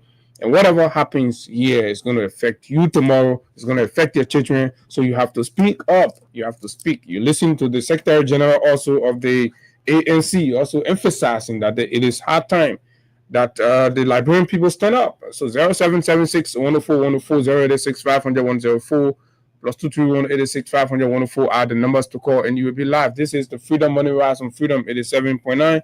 And let's take calls right here, beginning with this first caller. Good morning. Good morning, Abu. Good morning, sir. I need a Go ahead. Yeah, so just more of a break, Abu, regard to our London project. Let me say here, in this West Africa or anywhere around the world, no serious government will make regional community anywhere around the world, my brother. That brother is anyone helpful there. I can't people I can just ask my brother. This man is in Soto at the University of St. Louis. You don't know anything. I used to see that man from the beginning. Okay, I went there before.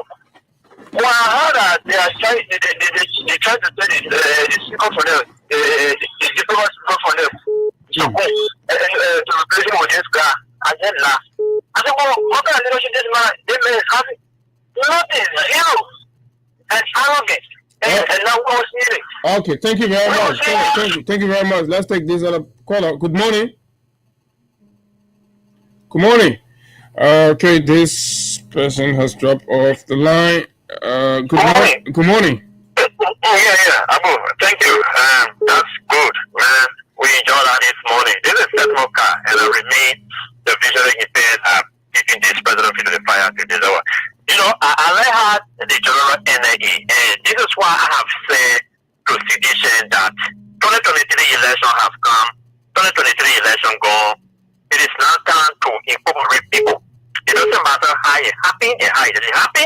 So for those that participated, that do what they did, they are regretting it. So we need to open our arm and bring people on board. And I agree with you that even the last time when I talked to the press at the groundbreaking ceremony, I saw the city that Sir Joseph was misled and he allowed himself to be used. And, you know, and our arm are open. If he realized his mistake, he want to make a comeback, he can. But let me conclude on this legislature thing that you briefly deal with here this morning. Look, this is quite surprising, Abu.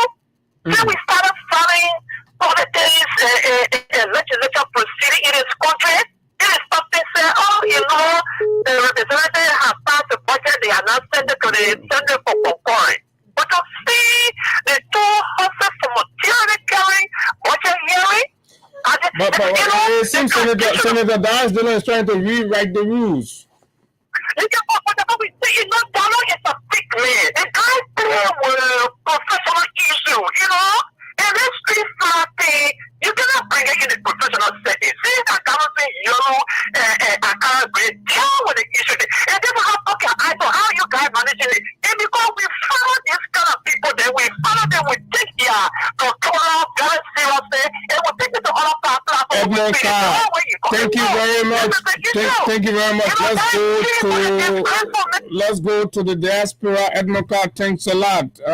Upton Pee, let's hear you.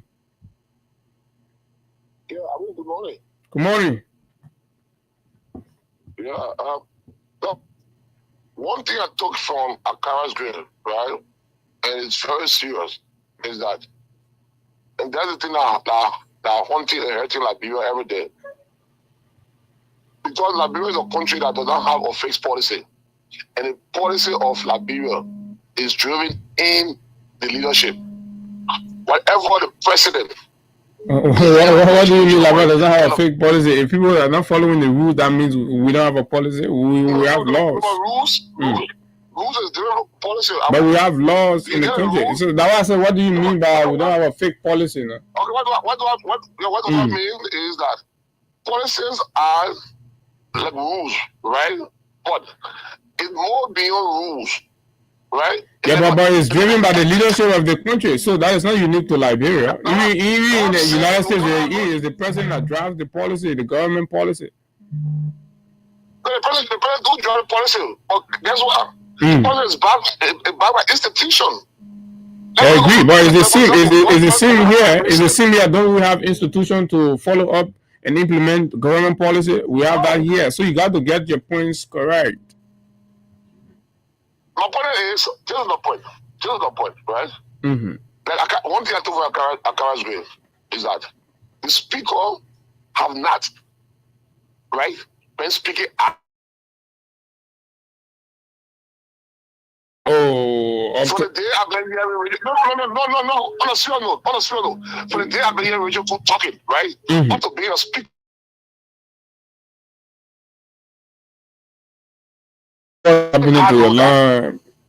Your line is coming in and out. So let's take this other caller here. Good morning on the local line. Morning. Yeah, good morning, Abu. Morning, sir. Yeah, this is Eugene S. Jobo Jr., and I call you from Capital Power. Go ahead. So, Abu, let me appreciate you for the topic on discussion, and I listen to the co-speaker, Honorable Carson Yellow and Honorable Gray. And on the issue of the proceeding of the senators, I also reached out to one of those lawmakers, one of the representatives, at the lower house, and he told me, Abu, sincerely, he told me that Eugene, the senators are just both voting. What they are doing is going nowhere because they cannot allocate and send it to us. We don't have the concurrent right. So what we do in chamber will be sent to them. The senators don't have that right. They don't have that face to even send budget to us. Even if they conclude in their mind, in a reasoning manner. So whoever is that lawmaker, why are they talking to you behind the horse and they can't come in to talk? I try to reach out and maybe they'll come to the public. Even when they conclude with the public hearing and they conclude with the budget, they don't have that face to even send it to the lower house for the lower house to conclude to concur because the lower house doesn't have that right. So they are not waiting. They are not waiting there, and maybe because they are less busy, so they want to invite public officials for hearing. But at the end, what the lower house will say is what they will act on. So the last issue that has to do with the CDC, I would sincerely share the same view with Honorable Gray. This regime don't understand the issue of being peaceful. Because for the foundation of the government, they have been glaring that in the issue of the rule of law have been questioned. Okay. So what we need a leadership that will speak vocally, for the issue. Okay. Thank you very much, Eugene Jobo. Let's. Good morning. was the people chairman for District 4. Go ahead. Like I have my man, you know, the guy who must have been playing quarterback for some of these guys. That Joseph Adolf, a wealthy man, that Joseph excelled to the level of being a senator. He's serving in the lower house. So I think so senator can be a mistake? No, he didn't make a mistake. Why he did was calculated greatness. Calculated greatness. Why he did. So maybe because on the man level CBC, you see the whole town seems to be forgetting about the man. Nobody hearing Sir Joseph name and all these things. That's what people are saying. So the creator was trying to add their money to we created that. Because you know, literally nobody. We sacrificed him.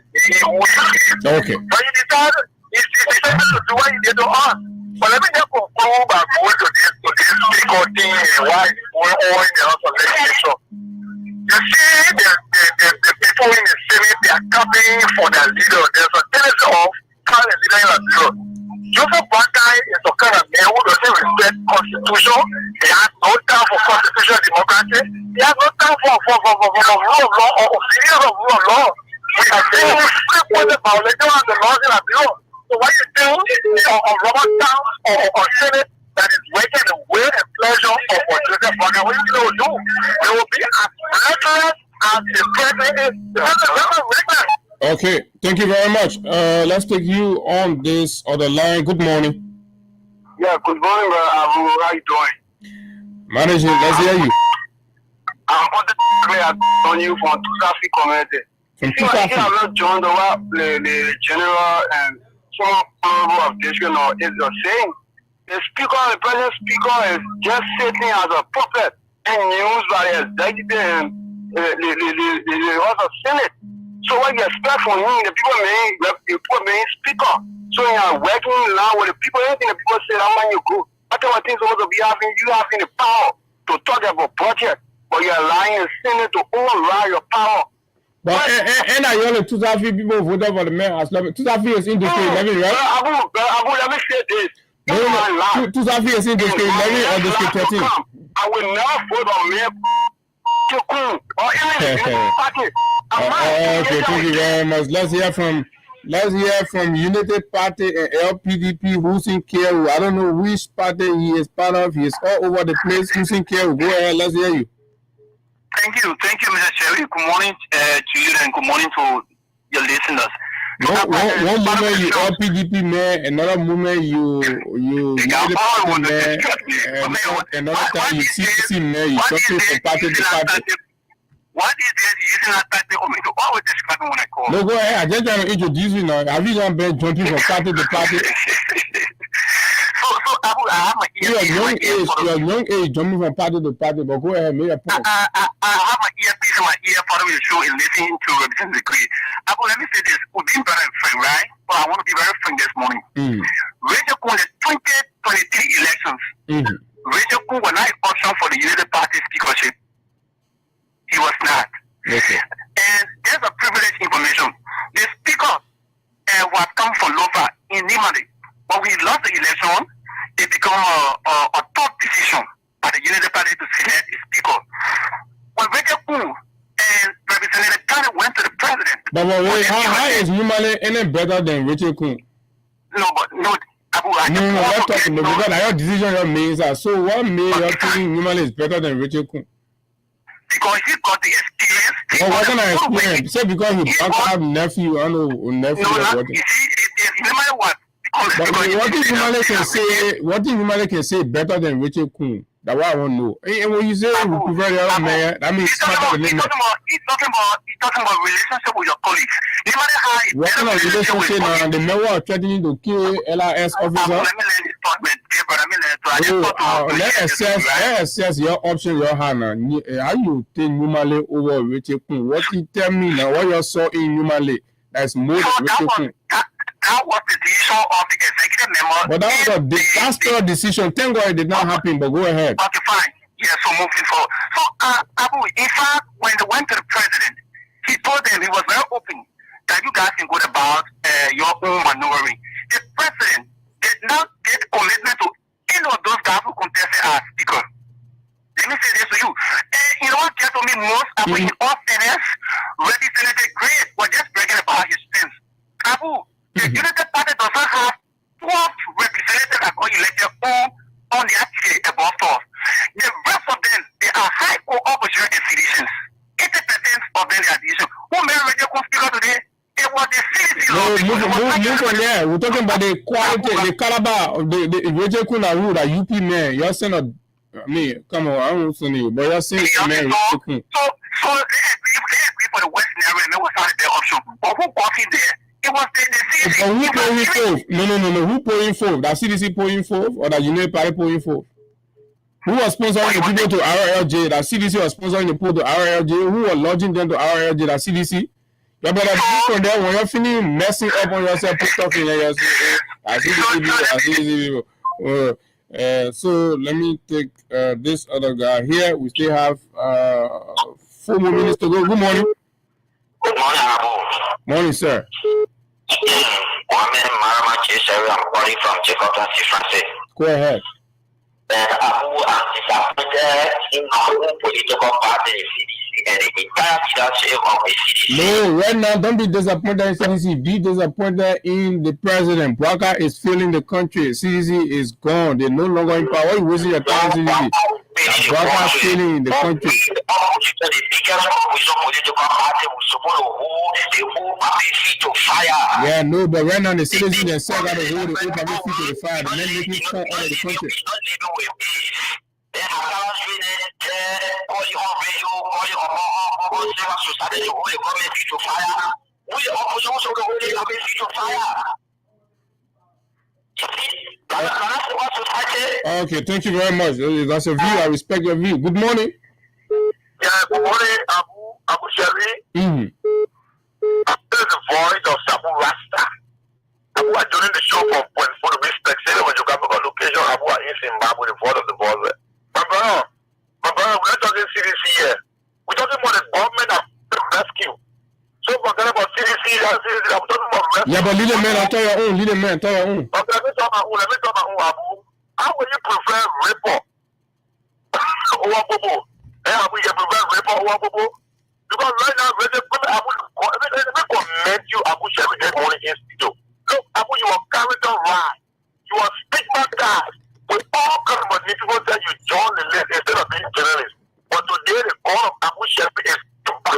The God of Franticopa is sweating. Look, Abu, that's why he said nothing happened in the darkness when I come to daylight. Look, my Franticopa like I know, when I be in our horse, then I won't be looking Kata, from Alaska, Abu, okay, thank you very much. Good morning. Good morning, bro. Abu, how are you? Better. Let's hear you. My name is Momo calling from Sender. Yeah, bro, Abu, I'm frustrated. You're frustrated? When I heard the general speak of the cattle law at the house. The things the people do by losing that all CDC losing are kind of going on.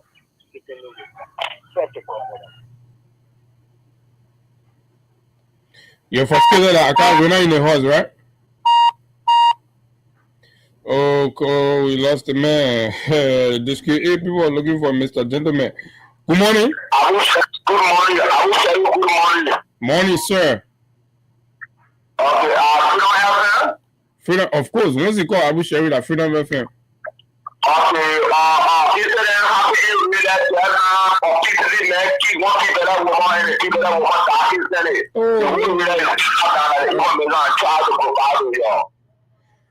wow, this other one, yeah. Oh my God.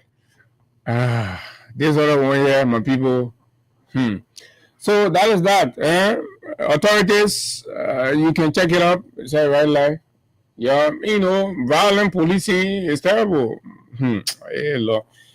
Yeah, man. Yeah.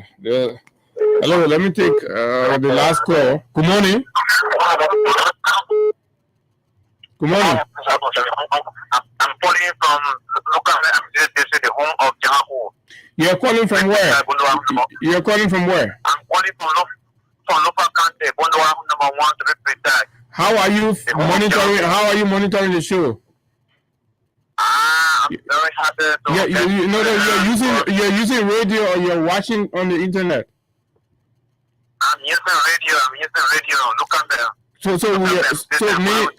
So meaning we are live in Kulang district. Is that what you're saying? Yes, the home of Janko. Number 1.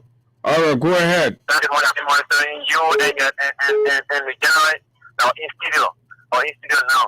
Go ahead. Let me say the people of General Party, they have failed this country. And even some of our brothers around here will keep on morale, we can to them. But General Party is not meant for this country. They are not leaders to lead this country. They don't allow President Weah to lead this country for 12 years. But we cannot listen. They say we want the old man, we want our own. Now we get our own. What he is doing for us, except corrupting, over and over. Except people will have judgment. Now look at the 10 million project that he is carrying for you. We have groundbreaking that he lied on Echo that Echo is doing this.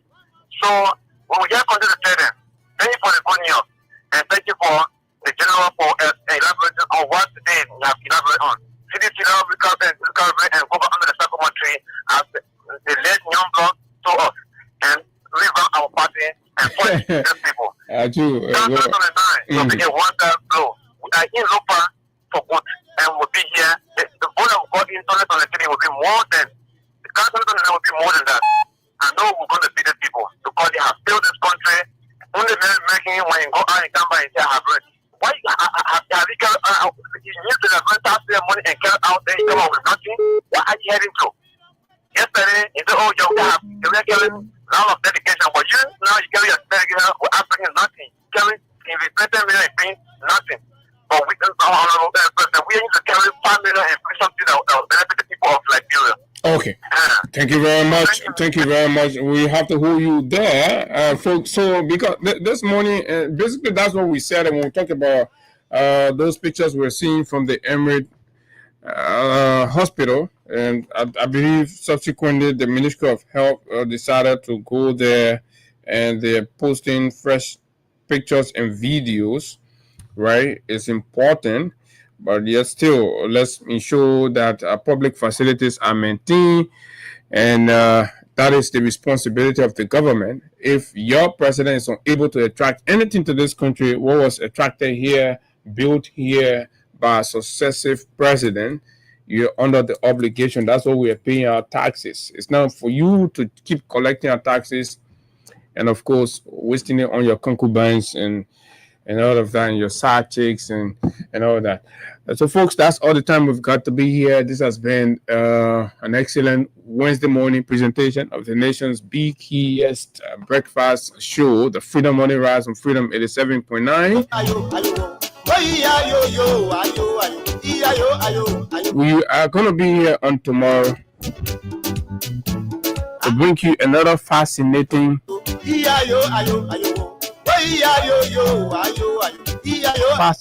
conversation about issues making news in Liberia, critical to the forward march of our one dear republic. My name is Abu Sharif, fearless, bold, and pointed. Until we see you tomorrow, do have yourself a wonderful time. Bye-bye.